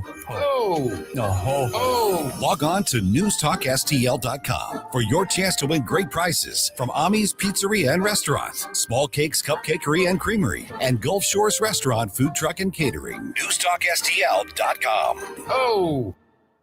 Is your portfolio prepared for the biggest risks facing investors today? Hi, it's Tim Jones. High inflation and a rapidly changing economy may impact your investments. If you haven't made appropriate changes, your portfolio may not be positioned to address some of the biggest risks in today's economy. That means it's time to request your free portfolio review from the ClearPath Wealth Management Group at Stifel. You can hear their latest views on the markets and investing during On the Money, hosted by Stifel financial advisors Bob Stockdale and Eric Robert, every Saturday morning at 9 a.m. on News Talk STL 101.9. They can help you get organized, guide you through critical retirement decisions, and create a portfolio designed around your needs. To schedule your free portfolio review, go to clearpathinvesting.com. That's clearpathinvesting.com, or call 636-695-2650. That's clearpathinvesting.com, 636-695-2650. Stifel Nicholas & Company Incorporated, member SIPC and NYSE. KLGY HD3 Clay, K270BW Belfast, KNBS Bowling Green. This is News Talk STL at 101.9, 94.1, and always streaming at newstalkstl.com. News this hour from Town Hall. I'm Keith Peters in Washington. The Trump administration is defending the seizure of an oil tanker off Venezuela despite that country's protests and domestic Democratic criticism. Correspondent Ben Thomas reports. Homeland Security Secretary Kristi Noem told the House panel the purpose was to ensure that we're pushing back on a regime that is systematically covering and flooding our country with deadly drugs and killing our next generation of Americans. At the White House, Press Secretary Caroline Leavitt added, "We're not going to stand by and watch sanctioned vessels sail the seas with black market oil, the proceeds of which will fuel narco-terrorism of rogue and illegitimate regimes around the world." Senator Chris Van Hollen, Democrat from Maryland. The real goal here is clearly regime change in Venezuela, and accomplishing regime change by force. Ben Thomas, Washington. Germany wants Russia to explain alleged interference. Correspondent Charles de Ledesma reports. Germany's summoned Russia's ambassador following accusations of sabotage, cyber attacks, and election interference. German Foreign Ministry spokesman Martin Gies says the goal of these Russian cyber and disinformation attacks is clear: to divide society, stir up mistrust, provoke rejection, and weaken confidence in democratic institutions. German officials have previously accused Russia of hybrid warfare attacks to destabilize Europe. Moscow hasn't immediately returned a request for comment on Friday. I'm Charles de Ledesma. Days of torrential rain in Washington state have caused historic floods, stranding families on rooftops and washing over bridges. National Guard troops went door to door early Friday to evacuate the farming city of Burlington, north of Seattle. On Wall Street, the Dow down by 245 points. The Nasdaq dropped 398. More at townhall.com. The following is not an actor, but a real-life story from Trinity Debt Management. My debt problem started probably about 2016. I needed my life to change financially. I called Trinity and I ended up joining based on high credit card bills and high interest rate. And my counselor at Trinity has been great, and Trinity has been helping me to get on the right path of paying off these credit card bills, bringing down the interest rate. They have consolidated my bills into one low monthly payment.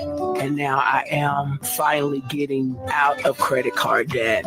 So I just want to say thank you, Trinity, for showing me a better and greater path. If you're in debt and you need help, call Trinity at 1-800-793-8548. My name is Sharon, and soon I will be debt-free for keeps. 1-800-793-8548. From the Michaels Flooring Outlet Weather Center. I'm First Alert 4 Chief Meteorologist Steve Templeton. Cold, cloudy Saturday, low of 23, a high of 27. Some light snow, mainly northeast of St. Louis. We may get clipped by some very, very light snow in the late afternoon, early evening. So let's be on guard for that. Otherwise, Sunday is going to be a dangerously cold day, especially in the morning with a low of 5. Wind chill down to around minus 10, some areas to the north minus 20. The afternoon, 16 with a wind chill of 7. The winds do turn lighter, and it is sunny and dry, but a frigid Sunday. That's the latest from the First Alert 4 Weather Center. I'm Chief Meteorologist Steve Templeton. This hour of News Talk STL is brought to you by Stifel, serving investors for over 130 years. Contact your Stifel financial advisor at stifel.com. That's STIFEL.com. Looking for an underwater adventure or a scaly new friend? Dive into Tropical World Pets on Watson Road. For 32 years, this family-owned wonderland has been St. Louis's go-to destination for all things aquatic and reptilian. With over 7,000 square feet of aquariums, we're home to the area's largest selection of freshwater fish, including rare cichlids you won't find anywhere else. But that's not all. We've got tarantulas, snakes, and lizards galore. Tropical World Pets, 314-849-4020, or visit twpstl.com. Hey, Jamie Allman here for my good friend Harry Parker and the ultimate seafood dining experience at Gulf Shores, GulfShoresRestaurantandGrill.com. Gulf Shores offering a unique dining experience with a vast, mouth-watering menu of all of your favorite delicious dishes, something for everyone's taste or palate. 3 convenient locations, Edwardville, Creve Coeur, and St. Peter's. Dine in, carry out. They've got a food truck, too. Friendly staff. Looking forward to seeing you, making your dining experience one you will remember. Gulf Shores Restaurantandgrill.com. All the information I need on the drive to work. Mike Ferguson in the morning. We keep it on throughout the day, whether it's local, national, or something big that's happening overseas. News, analysis, and opinion. St. Louis is #1 for conservative talk. News Talk STL. Tim Jones and Chris Arps in the afternoon. The 9 most terrifying words in the English language are, I'm from the government and I'm here to help. The more you remove voting from Election Day, the more opportunity you're offering for people to commit fraud. Are you not entertained? Are you not entertained? I think the Democrats are so short-sighted in this tactic they have now to just cheat at any cost to win elections. You're a lying dog-faced pony soldier. You said you were, but now you got to be honest. I'm going to be honest with you. What are we doing wrong here? As a former leader in the House, I think you can put your finger on it. It's called leadership. We don't have it. Tim Jones and Chris Arps.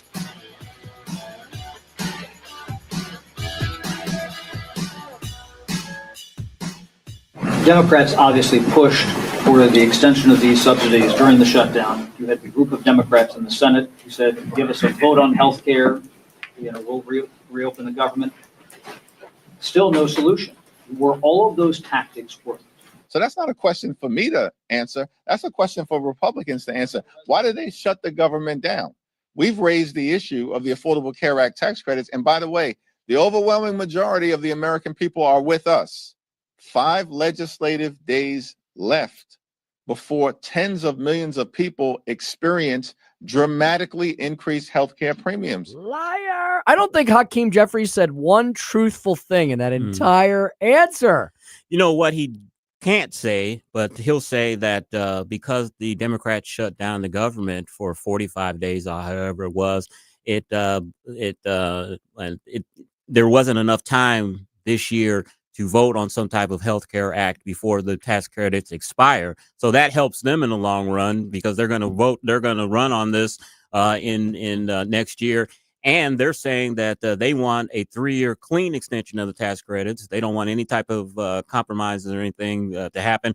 Plus, the government is scheduled to shut down again in January. Yep, and here we go again. They may still try to shut the government down on these tax credits again if they see that this is favorable for them. I'm very happy that we're finally admitting after 15 years that what the Democrats did with Obamacare was a complete and utter disaster. And the Democrats now have to admit it themselves. They won't flat out say that, but by asking for massive subsidies that were supposed to expire this year that they created, asking for those to renew is an admission that Obamacare cannot stand on its own 2 feet. The problem is now Republicans have to clean up this mess like we've had to do with the Biden inflation disaster as well. And some voters have gotten used to Obamacare being in existence because this is what the Democrats do. They put some crappy program in place. Some people benefit from it. And then the minute it starts getting pulled back or taken away, even when it's a failure, Republicans are being blamed for taking away people's free stuff. So now Republicans have an opportunity, and they need to seize on the opportunity to do something on healthcare. Rally around something, call it whatever you want to call it, and say, this is the free market solution. And at this stage of the game, because there are 5 separate Senate proposals to change healthcare, there's 3 or 4 proposals in the House among Republicans to reform healthcare and these Obama tax credits. It's to the point now where President Trump has got to jump in and say that this is the plan that I support, rally everybody behind it, and get something done. The president has said that he is starting to lean towards one of these particular programs, but he hasn't said yet. I think at this stage of the game, we need some presidential leadership to tell the House and Senate, this is what we're doing. Now rally around it. Thune, Johnson, get it done. Yeah, and unless they throw a Hail Mary, I do not see it happening next week. They're going to push this into next year, and they're going to make it an election year issue, and Republicans are going to need to come up with some solutions so they don't get beat over the head with this like they did in 2018. In 2018, we had the same kind of sort of situation going on with another issue regarding healthcare, and Republicans literally had no response to it. So they got to provide something. They've got a lot of great ideas. Congressman Eric Burleson unveiled a big plan last weekend, the Maha healthcare plan. It has to do with putting the free market back into place. Our healthcare system is a disaster because of the unholy alliance of big government, big insurance, and big hospital. Yeah. And I think the Democrats ultimately would have wanted to make these Obamacare credits permanent. They couldn't, because these specialized Obamacare tax credits were passed under reconciliation, and you can't make anything permanent under reconciliation. So they want to, but they wanted to get what they could, get it in, get people used to it. And then when this situation arises where they expire, there's too much pressure on the legislators to not continue these and have them keep going. And now the whole thing's blown up. Yeah. Now the whole thing is completely blown up, and they're going to have to come up with a solution for this because Obamacare is an absolute mess. As all of us predicted it would be 14 years ago, this was not an improvement to healthcare. This was big government getting into bed with big insurance company. And the worst kept secret that finally came out, none of these subsidies are going to actual people. They're going to the big insurance companies. And I think ultimately the Democrats, of course, knew that Obamacare was not going to work because, Tim, their ultimate plan is they want a single payer plan where the government pays for people's health care. So I think they were trying to say, look, we're instituting this plan to change health care. even this didn't work. We just need to go to single payer Yeah. like Bernie Sanders wants. And if we do that, there'll be no place on the planet, Chris, where you can go for good health care, Yeah. because that's why everybody comes here. I saw a study yesterday from Canada that showed that wait times for specialty operations and surgical procedures 5 times as long in Canada. And there was this horribly tragic story where this young woman had to have an operation for something called a parathyroid disease. She wasn't eligible in her Canadian province. She wasn't going to be allowed to transfer to another province. So you know what they told her? We'll set you up with an assisted suicide plan. Wow. Yeah. Talk about a horrific a downward spiral to what happens with government-run healthcare. And you remember during the debate about Obamacare, where they were talking about in the national healthcare plans in Canada and in Great Britain, they have death panels where they basically say, hey, your care is going to cost a whole bunch of money. There's not really a high chance that this is going to work. We're just not going to spend the money on you. Sorry, get your affairs in order and find you assistant suicide doctor. Remember when Democrats said that didn't exist? That was all imaginary. Yeah. It absolutely exists in a lot of these heavy socialist countries. It's exactly what they're trying to bring here. I don't know why they want everything to fail. I guess it's so that they can lord over everyone and control every aspect of your lives. What is it with Democrats? Why can't they just leave us all alone? I don't get it. Because they have the best ideas, and if you would just let them run your life, things would be so much better. That's their belief system. Just like in North Korea. Yeah. Exactly.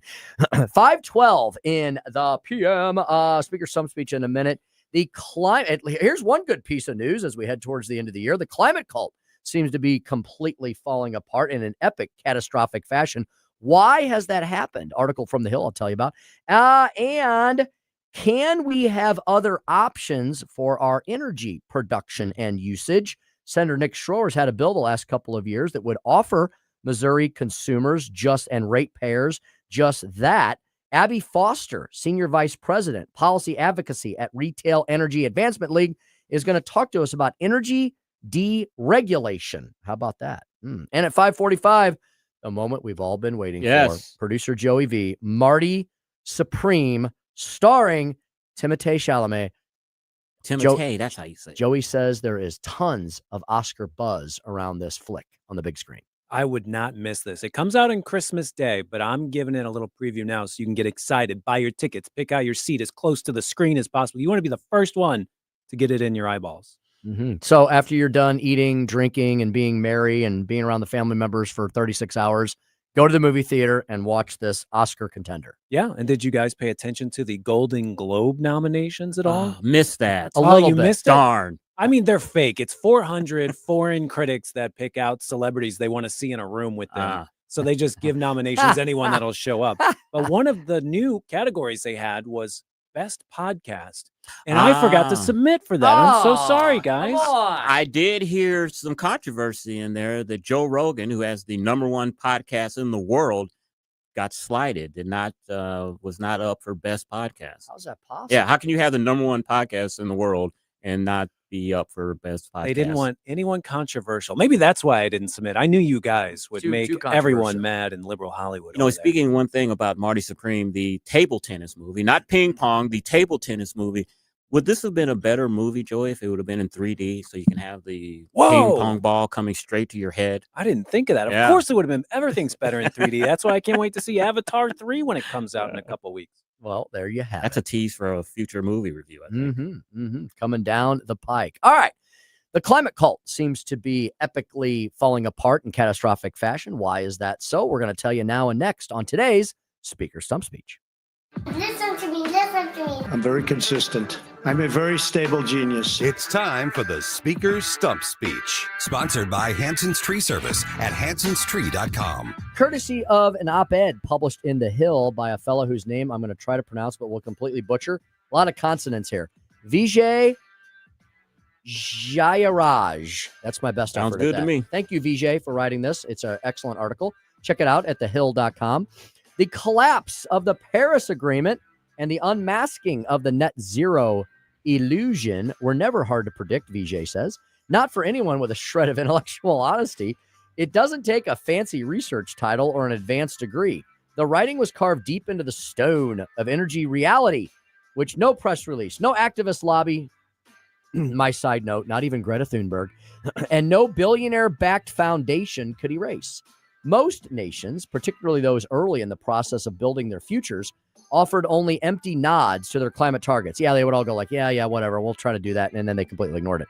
Their participation was a transparent quest for nothing other than political leverage. The climate crusade survived by hijacking the political class, manipulating data through compliant scientists, some of which have been exposed over the last few weeks, if you've been paying attention, and converting media empires into megaphones of fear. I like that. That's fantastic. Bill Gates famously stepped away from the front lines of climate alarmism just this year in a recent essay. So it wasn't like an offhand comment or a hot mic moment. No, the guy actually wrote about it and published it, timed just perfectly for the ridiculously silly United Nations COP30, an annual gathering of jet-setting moralists. Remember that, where they went down to the rainforest and they cut half the rainforest down so they could put up the hotels and fly in their jets? So ridiculous. Gates admits, and the recent U.S. Department of Energy report on carbon dioxide supports his view that the world, Joey and Chris, is not going to collapse next year because of climate change. Gates has called for a shift in focus to more immediate needs. Well, that sounds pretty sensible. He says that, quote, we will still rely on fossil fuels for decades. Oh, that must have been a dagger in the heart of Greta Thunberg and all the other lunatics. Dare you? Indeed. And that no single technology can decarbonize the global economy and that the pace of change will be slow. Duh, said all the experts in response. He is reacting to the wreckage of ideology from its collision with the laws of physics. In recent New York election campaigns, some of the Green New Deal's most famous apostles, AOC, Bernie Sanders, saw their climate gospel sidelined, no longer commanding the stage. Did you notice? That's true. And all this, even though Mondami won, did you notice how they definitely shifted to the whole affordability crisis that they created? Not a lot of talk about climate alarmism in anything that Mondami or AOC or Sanders said in the lead up to that election. That's an interesting point indeed. Voters instead heard much more this year about housing, jobs, and public safety. Okay, those are all good topics. Their approaches are absolutely wacky, but at least they're talking now about the things that we should be more concerned about. And they heard a lot less this year about decarbonization, offshore wind, or carbon credits. There are signals of a larger shift underway, both in the U.S. and thankfully abroad, where most of the junk science comes from. In the UK's North Sea and off the U.S. East Coast, massive wind projects thankfully are being canceled. The whales say, hurrah, hooray, stop cutting us up every day. Green steel, whatever that is struggling to compete with fossil fuel-based conventional steel. Oil companies, after spending years and billions of dollars on green this and green that and green everything, including virtue signaling along the way, are quietly backtracking on ambitious climate goals. In 2025, Argentina shocked global institutions by saying it will reconsider its membership in the Paris Agreement. President Javier Milei, what a hero, declared that his nation would no longer kneel before climate bureaucrats. China continues its rapid construction of coal-fired power plants, adding more coal capacity than the rest of the world combined. We should all be worried about that. India's coal consumption is at an all-time high, and its government is aggressively auctioning new blocks of coal mines. Developing economies in Asia, South America, know that survival requires fossil fuels, coal, oil, natural gas. African leaders also are seeking to tap their continent's reserves of hydrocarbons to power economic development. The fragile structure of global decarbonization depended on financing from its chief patron, the United States of America. When that flow of dollars ceased, thanks to the Trump administration, the fading of an already moribund climate narrative accelerated. What remains now is to utterly unmask the 21st century's most malignant fraud and to educate a generation propagandized in public schools and woke universities. No wonder the kids aren't all right these days. They've been just buried in this stuff for the last few years, and it's all been poppycock. The truth has emerged bit by bit. We were once told that wildfires were unprecedented, yet historical data shows fire frequency has declined globally. We were told that the Arctic would be ice-free by now. Remember that? Remember all those predictions and prognostications? Yet it remains completely frozen solid. We were told of a climate-driven food crisis. But the mild warming and the increased carbon dioxide of vital plant food have actually contributed to global greening and record crop harvests. Oops. The food supply is becoming more secure and abundant, not less. The gap between alarmist predictions and observed reality is no longer possible to hide. Scientists deliberately misled the public with cherry-picked data, tortured computer models until they produced the correct, scary results, and misrepresented natural weather events as proof of climate change.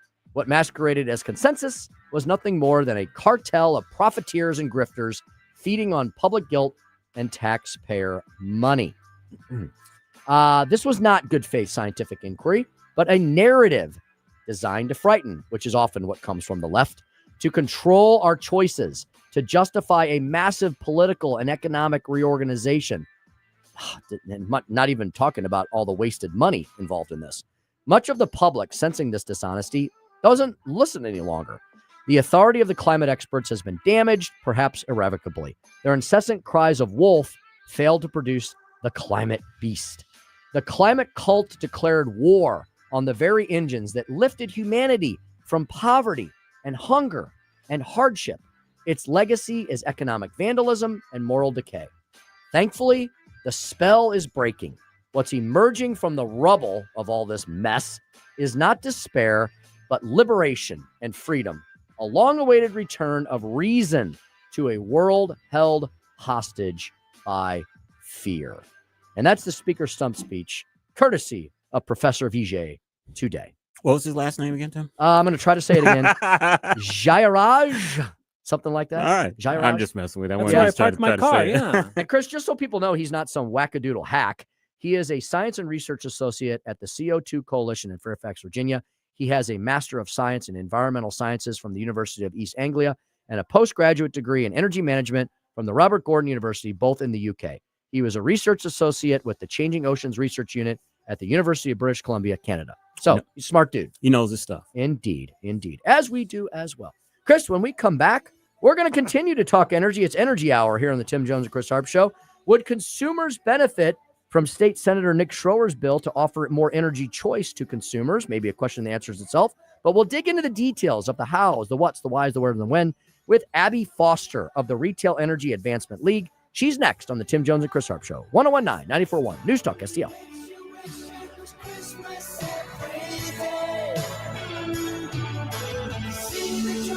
Follow us on Rumble at News Talk STL.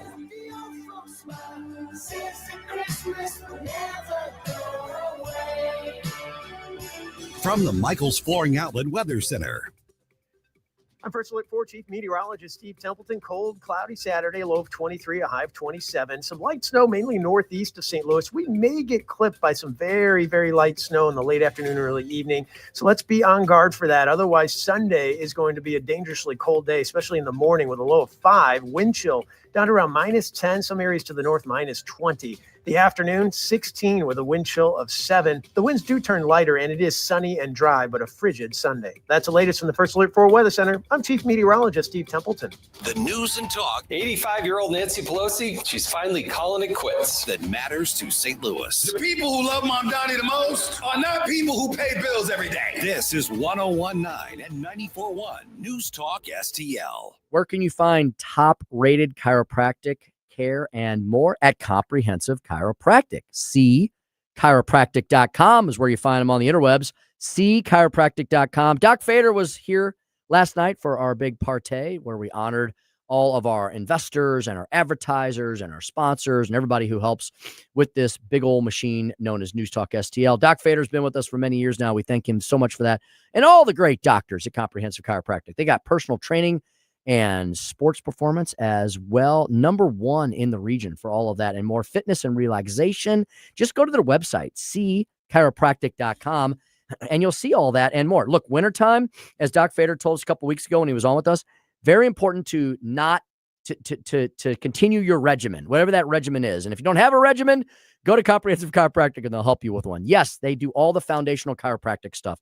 They will get you back up on your feet if you're suffering from an acute or chronic injury. They also can help out with so much more. I had a nagging elbow injury that is gone, like as in vanished, because they worked on it for a couple of weeks. We did some We did some shock therapy. It's this little tiny little gizmo they use, and we did a little bit of the needling, and the pain went away. Got that blood flow going. I didn't have to have surgery. Everything's fine. The elbow's all good. Whether it's your back, your neck, your joints, doesn't matter what age you are, young, old. My daughters have gone there because they're both top-notch athletes, swimmer and runner. They have benefited from it. My wonderful wife, Suzanne, goes there. My dad's been going there to get rehab from some surgery he had. It's a wonderful place with wonderful people. They got the Studio Health and Wellness Center. They got the licensed massage therapist. They got the personal trainers, which is very affordable, very reasonable, and will fit into your schedule. Beautiful place, beautiful facility, beautiful people, and they've got all kinds of great deals for the Christmas and holiday season as well. You should check out when you go there. Go to cchiropractic.com for all that and more. Comprehensive Chiropractic at cchiropractic.com. Comprehensive Chiropractic, cchiropractic.com for all your comprehensive healthcare needs. Kathy Connor from Connor Roofing is here. Kathy, how you doing? Good. Hi, Vic. You know, when you need a roof, I don't want to call a stranger. I want to call you. Yeah, thanks. At Connor Roofing, we're more than just a roofing company. How long you been doing it? Since 1993. And year after year, storm after storm, you guys are always there. Because this is our home too, Vic. Our kids go to school with your kids. We cheer for the same teams. Go Blues! So support your neighbors. Call Connor Roofing at 314-375-7475 or CONNER roofing.com. Thanks, Vic. Chris Arps here, and after Becky and I leave church on Sunday, we head down the street to Capriotti's to grab a classic meatball sub. And of course, for dessert, I get a giant chocolate chip cookie. I love Capriotti's, and you will too.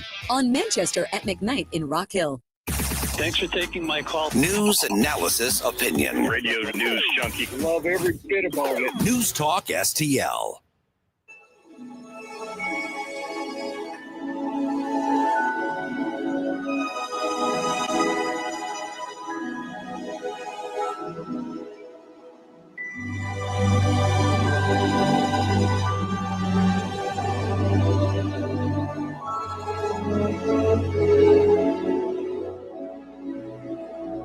Dropping truth bombs and making you think.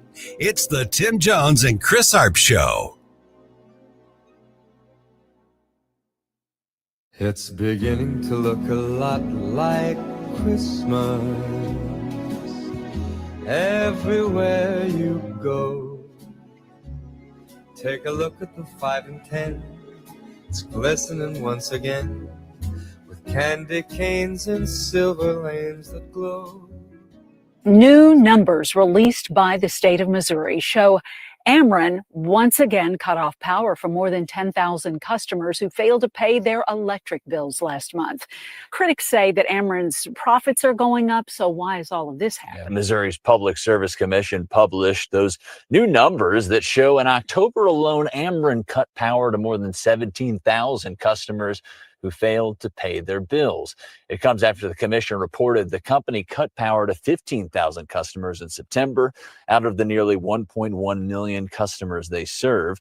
Well, that seems like a big giant mess. Is there a better way to run the energy railroad? We've got a guest standing by who's going to speak with us about that and more. And then at 5:45, producer Joey V with the brand new movie review of the week, Marty Supreme, coming out on Christmas Day.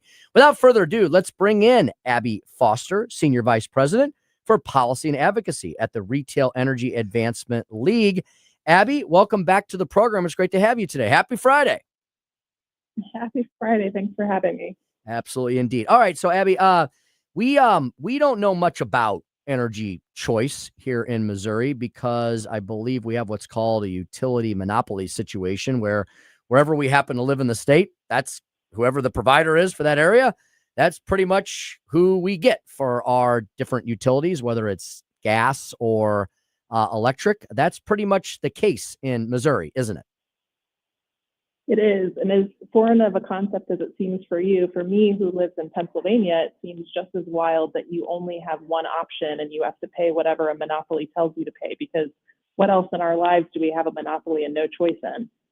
So I am just as appalled at your situation as surprising as it may be for me that I have hundreds of options to choose from for my electric bill when I go and shop every month. Abby, is this the same model that that's based on the big cell phone companies? They have to allow smaller companies access to their infrastructure, and those that brought us Mint Mobile, Patriot Mobile, those type of companies. Is this the same type of concept with energy? Yeah, that's exactly right. So the poles and wires are still owned by one company, the utility. They still get a guaranteed rate of return for everything that they manage and invest in and build. And so when your power goes out or if there's downed lines, you still call your local utility and pay those bills directly to them. But for your generation and supply of your bill, you can choose from a variety of different suppliers. One thing that's a little different that we saw with the competition for electric service that didn't really happen as much for the mobile and telecommunications is the variety of power generators that came after. You really only with telecommunications have a couple of options for your cell phone plan. But in Pennsylvania, there's over 100 different power producers that build power, everything from natural gas plants to distributed energy resources, solar, you name it. Whatever's most reliable and most affordable is usually what customers purchase. And then there's customers who have their specific preferences, and based off of that is what private investors build, and we don't have to pay for any of it until we decide to buy that electricity. So, Abby, I'm sure all of our listeners right now are wondering, does it work? Does it work? And can you explain further as to that? Yeah, so we have the benefit of being able to look back on the last 25 years and the experience for the states that decided to do this back in the late 90s. And back then, they were in a really similar situation to what a lot of states are dealing with today. Electric rates were increasing at a rapid rate. There was a lot of new investments in jet power generation that needed to happen. There were challenges with reliability. There wasn't a lot of accountability. And so legislators back then in many states said, all right, what else can we do? Can we inject competition and will that benefit our constituents? And so they took a risk and it paid off. So we looked at, there's 14 states in the US that have a fully competitive market where the utilities do not own power plants anymore. Customers don't have to pay one company to build power generation. They can choose from a variety of suppliers. And then there's 10 other states that have this kind of hybrid model where the utilities still own the power generation, but some large customers can go and procure their own electricity wherever they want.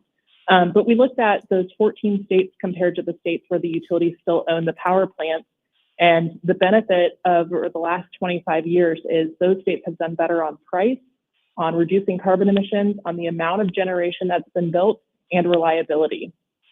Abby, is there opportunities here for not only for consumers to have cheaper electricity, but also entrepreneurs to get involved in this as well?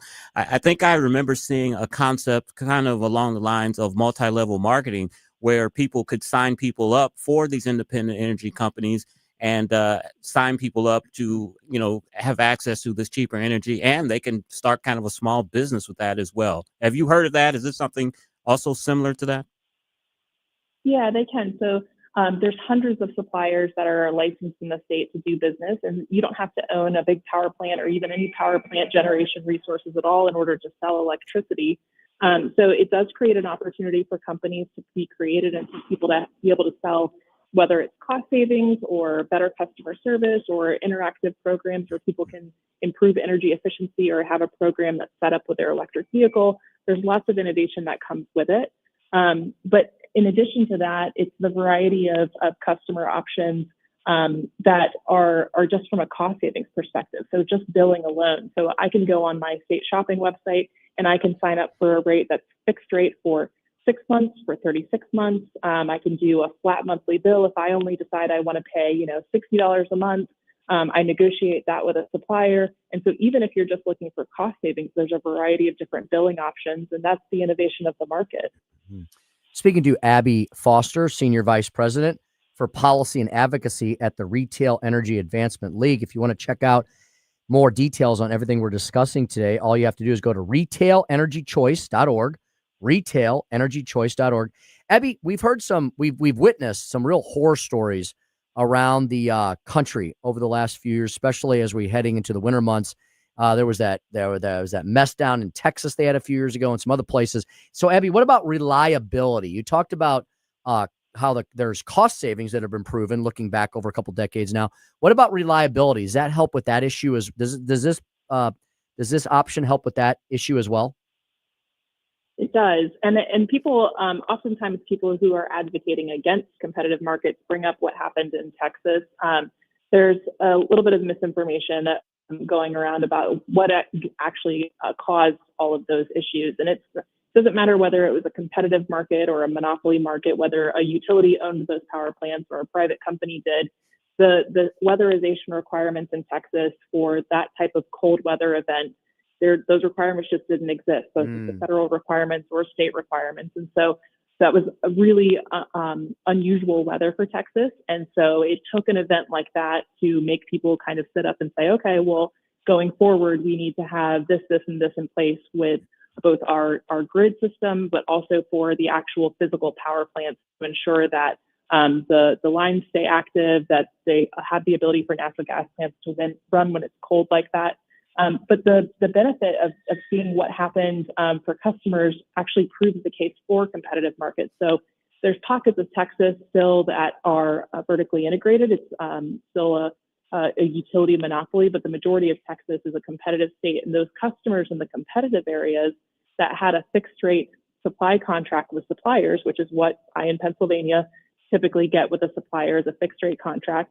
When those prices went through the roof because there wasn't enough supply, those suppliers couldn't recoup those costs from customers because those customers had a fixed rate contract. So the suppliers, the private companies, were the ones that lost their shirt on that. The customers in the areas where it was still a monopoly utility, those utilities, because rates went through the roof, were able to go back and get those costs from customers because those customers didn't have, as ratepayers that are captive ratepayers with a monopoly, they don't have a fixed rate contract with the monopoly. The monopoly can always come back and recoup those costs from customers. So it actually showed how those contracts and the competitive market benefits customers in a way that the monopoly market never can protect them. Abby, besides the obvious that these big power monopolies don't want to give up their cash cow, what other roadblocks are they putting up to this, saying that why this should not be done? So you hit the nail on the head on. So they talk about the reliability issue and point to Winter Storm Uri in Texas, which we just talked about, not a case to be proven. The other thing that they often will bring up is look at the rates in Missouri compared to a state like Massachusetts. And the challenge with that is you can't compare states on a price per kilowatt hour versus price per kilowatt hour, because Massachusetts requires 63% of its electricity to come from tier 1 renewable resources. Massachusetts has electric vehicle programs that are baked into the electric rates, and energy efficiency and low income programs. And Missouri has some of those things, but definitely not to the extent as Massachusetts. And so every single state has different requirements passed by the legislature or their utility commission that change what the electric rates and price per kilowatt hour will be. It's also a lot more affordable to build a power plant in Missouri than it is in Massachusetts.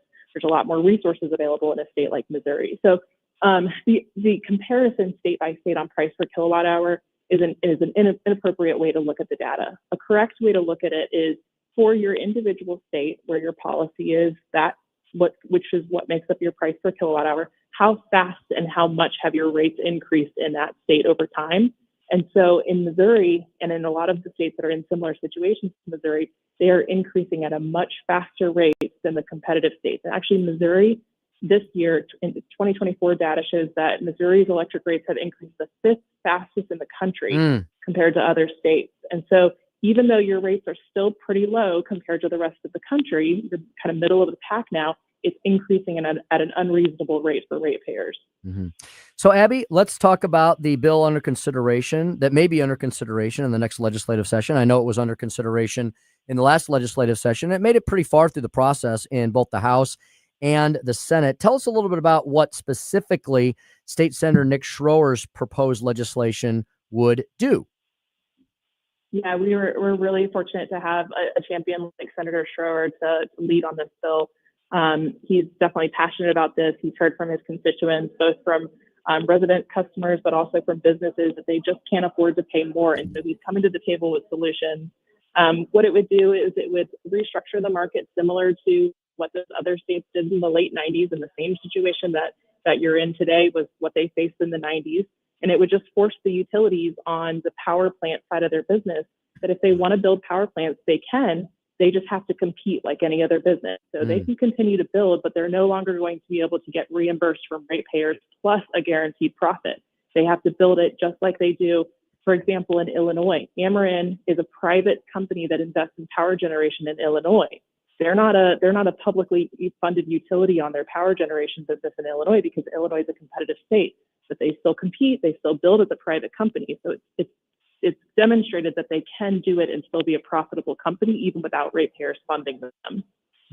Abby, we know that data centers and AI require a great deal of electricity. Does Senator Shore's bill and deregulation, does it help with that? Yeah, absolutely. And that's one of his big championing causes. You want still to be able to have the economic development benefit and the sales tax revenue, but you don't want ratepayers to have to pick up the tax costs associated with the electricity that's needed for these large energy users.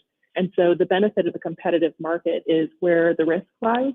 It's all on the private consumer, the big customer that's coming, and then the private company who's going to build the power to serve them. The regular payers, the rest of the rate base, they don't have to pick up the tab on that at all. And so the large customers, they like that option because they have lots of options in the market to choose from. They can choose from a variety of different plans, bespoke programs built just for them.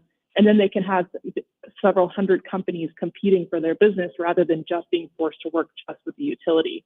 And so the cost to build that power plant to serve that customer is done by a private company paid for by that private data center or large energy users. And the rest of the ratepayers don't have to pay for any of it. Sounds like a very interesting idea indeed. Let's do it. We will follow this bill throughout the process. Our guest this afternoon, Abby Foster, Senior Vice President for Policy and Advocacy at the Retail Energy Advancement League, REAL for the acronym there, retailenergychoice.org. Abby, thanks for the very interesting conversation, and I'll bet we'll have an opportunity to speak with you again in the new year. Thanks, Abby. Appreciate it. Thank you.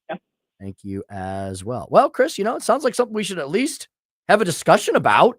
I mean, we see the model. It already works with the big cell phone companies, Patriot Mobile, Mint Mobile. They use the lines of Verizon, AT&T, and we get cheaper cell phone service. And our phones work. Exactly. Most of the time. Exactly. So why not use that same model when it comes to energy? Tell these big utility companies you have to share your infrastructure and let entrepreneurs and other companies come in there and give us cheaper energy. Yeah, in all seriousness, it has worked famously for the consumer in the telecom world. So I think we should explore the option in the energy world as well. We're all talking about how we need to have better, cheaper, more accessible, more affordable energy for all Americans. This sounds like it's something we should at least have a discussion about. Especially with AI and these data centers, which use a tremendous amount of electricity. For sure. Hey, when we return, I got to skedaddle out of here. I got to get to a little appointment tonight, a little event. But Chris and Joey, I'm going to listen like a listener. I'm going to be running out to the car, listening to the review of Marty Supreme, starring Timothée Chalamet, that Joey says has Oscar buzz all up and around it,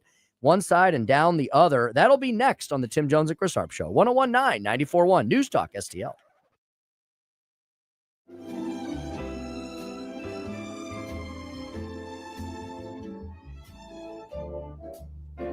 You're listening to Tim Jones and Chris Arps.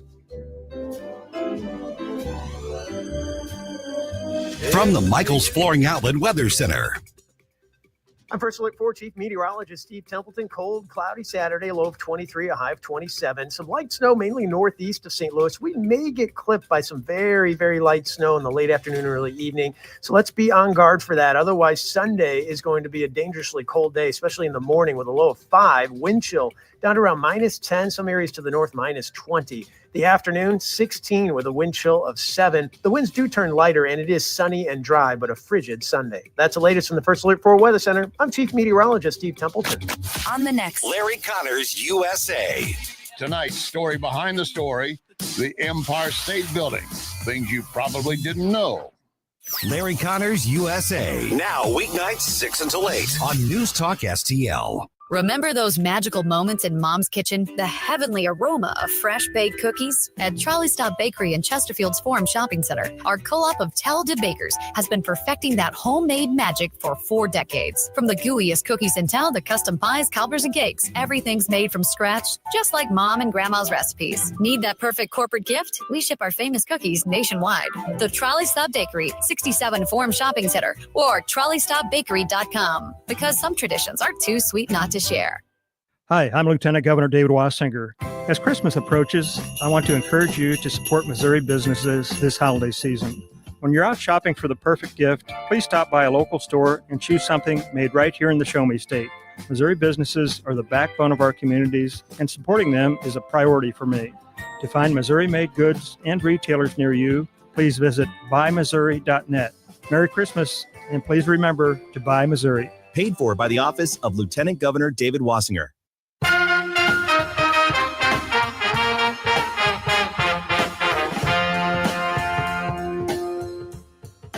It's the Tim Jones and Chris Arps Show.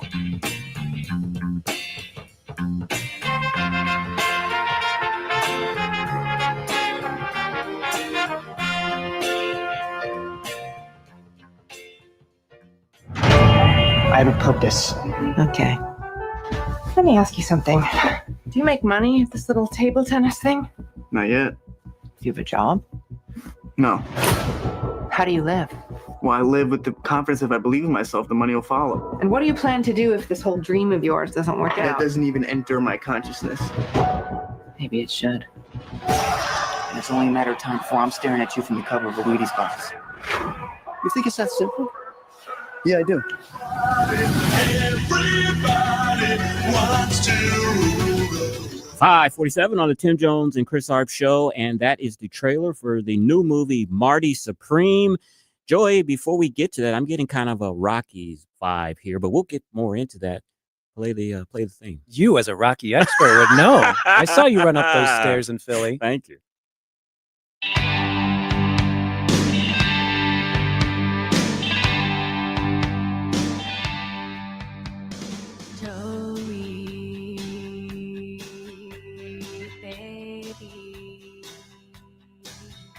What movie are you playing?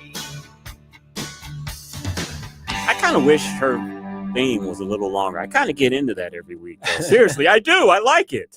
I asked my dad if there was anything I could improve about the segment, and he said it should be shorter. I was like, well, the theme song, it's sung by my girlfriend, and she does that for free, so I can't do that. He's like, no, the music, the funky music I play when I say this is the Tim Jones and Chris Arps Show, he's like, cut that off. That's 15 seconds too long. No. I'm trained like a Pavlov's dog. When I hear that, I know it's movie time. Well, I think my dad's brain's just been rotted by the cell phone that he's been swiping on, looking at TikTok, so he can't handle 15 extra seconds.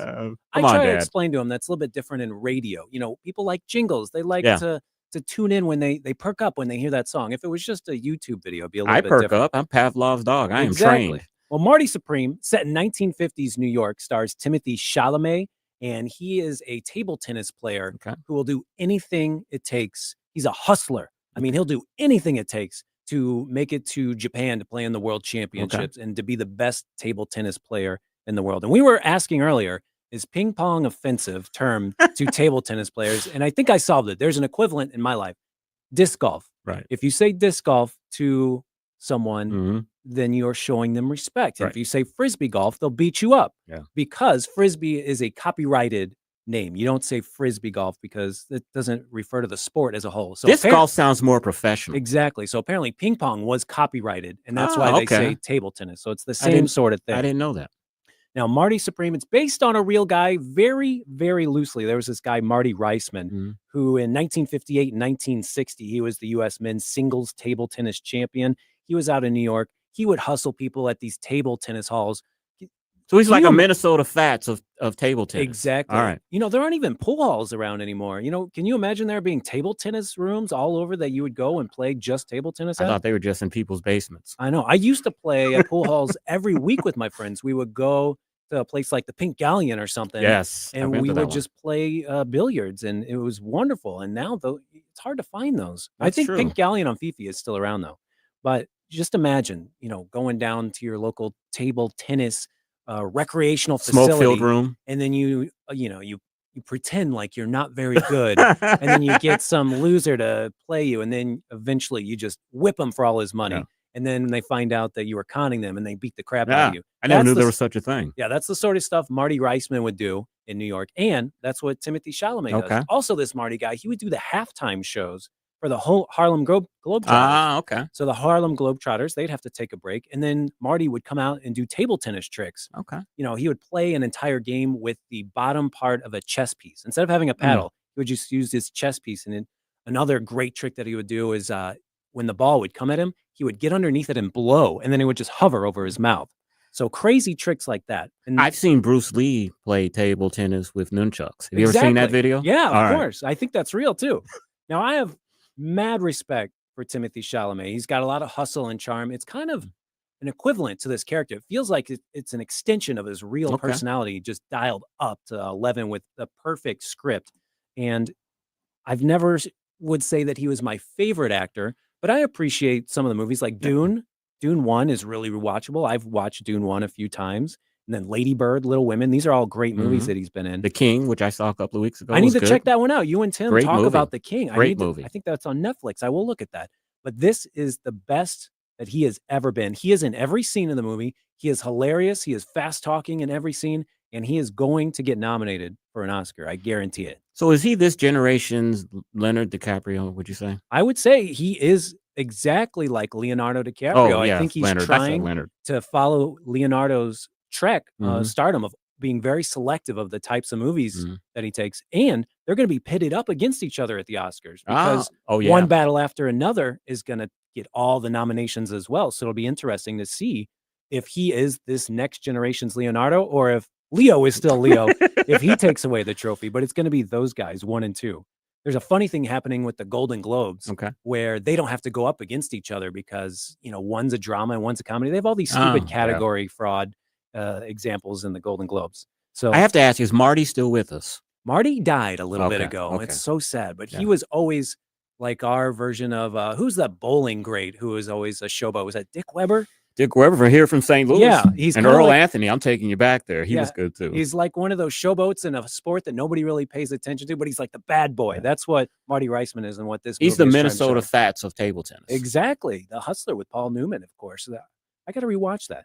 So now it's official. The big reason I was really looking forward to Marty Supreme is because it was a Safdie movie. Okay. I told you about The Smashing Machine with Mhm. The Rock and Emily Blunt. Right. That was Benny Safdie's movie. And now this is Josh Safdie's movie. They have made some incredible frenetic movies like Uncut Gems with Adam Sandler and also Robert Pattinson. He was in Good Time. Will he be up for an award, a director's award, do you think? I think so. Okay. And so seeing what these brothers can do separately, you find out who the talented brother is. I did not like The Smashing Machine Okay. at all. It was a shot-for-shot remake of a documentary. Oh, yeah, I And remember. it cost $80 million. And I said, where the heck did the money go? All you did was ask the original guy for his wardrobe. This movie is also $80 million, and it is amazing. It is, here it comes, drum roll. It is 4.5 out of 5 stars. Whoa! Marty Supreme, you know my rule. I can't give 5 stars on Yeah. the first watch, but I will be buying the 4K Blu-ray the day it comes out. So it's 4.5, nearly perfect movie for me. It's exactly my type of movie. So is there any potential crying scenes that make you emotional? It almost had me cry at the end. My girlfriend was crying, Mhm.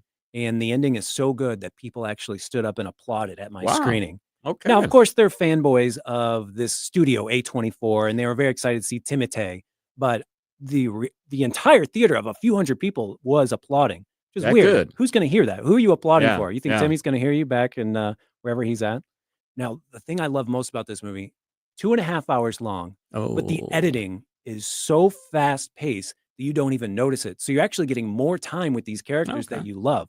So I highly recommend checking it out, even if that running time scares you. Yeah, 2.5 hours scares me. That's the same thing that happened with One Battle After Another. That was like 2 hours and 40 minutes, Right. but you don't notice it. It flies by.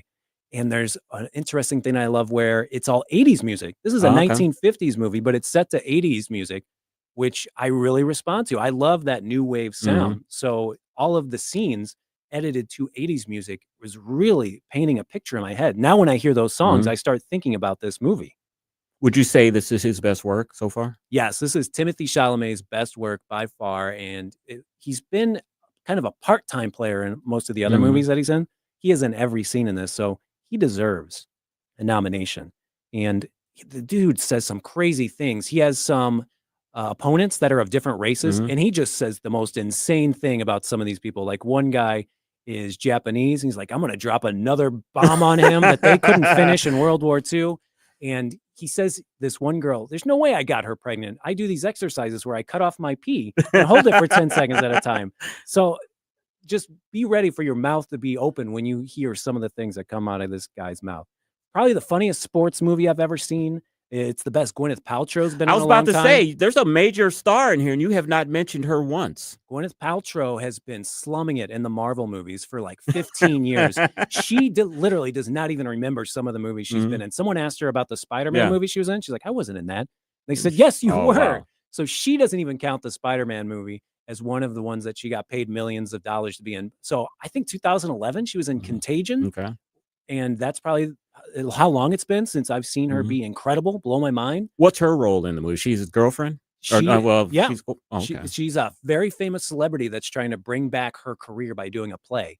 And Marty sees her and sets his sights on her and tries to woo her, because when he wants something, he does whatever he can to get her. And Gwyneth Paltrow plays the wife of Mr. Wonderful. Mr. Wonderful, Kevin O'Leary is in this.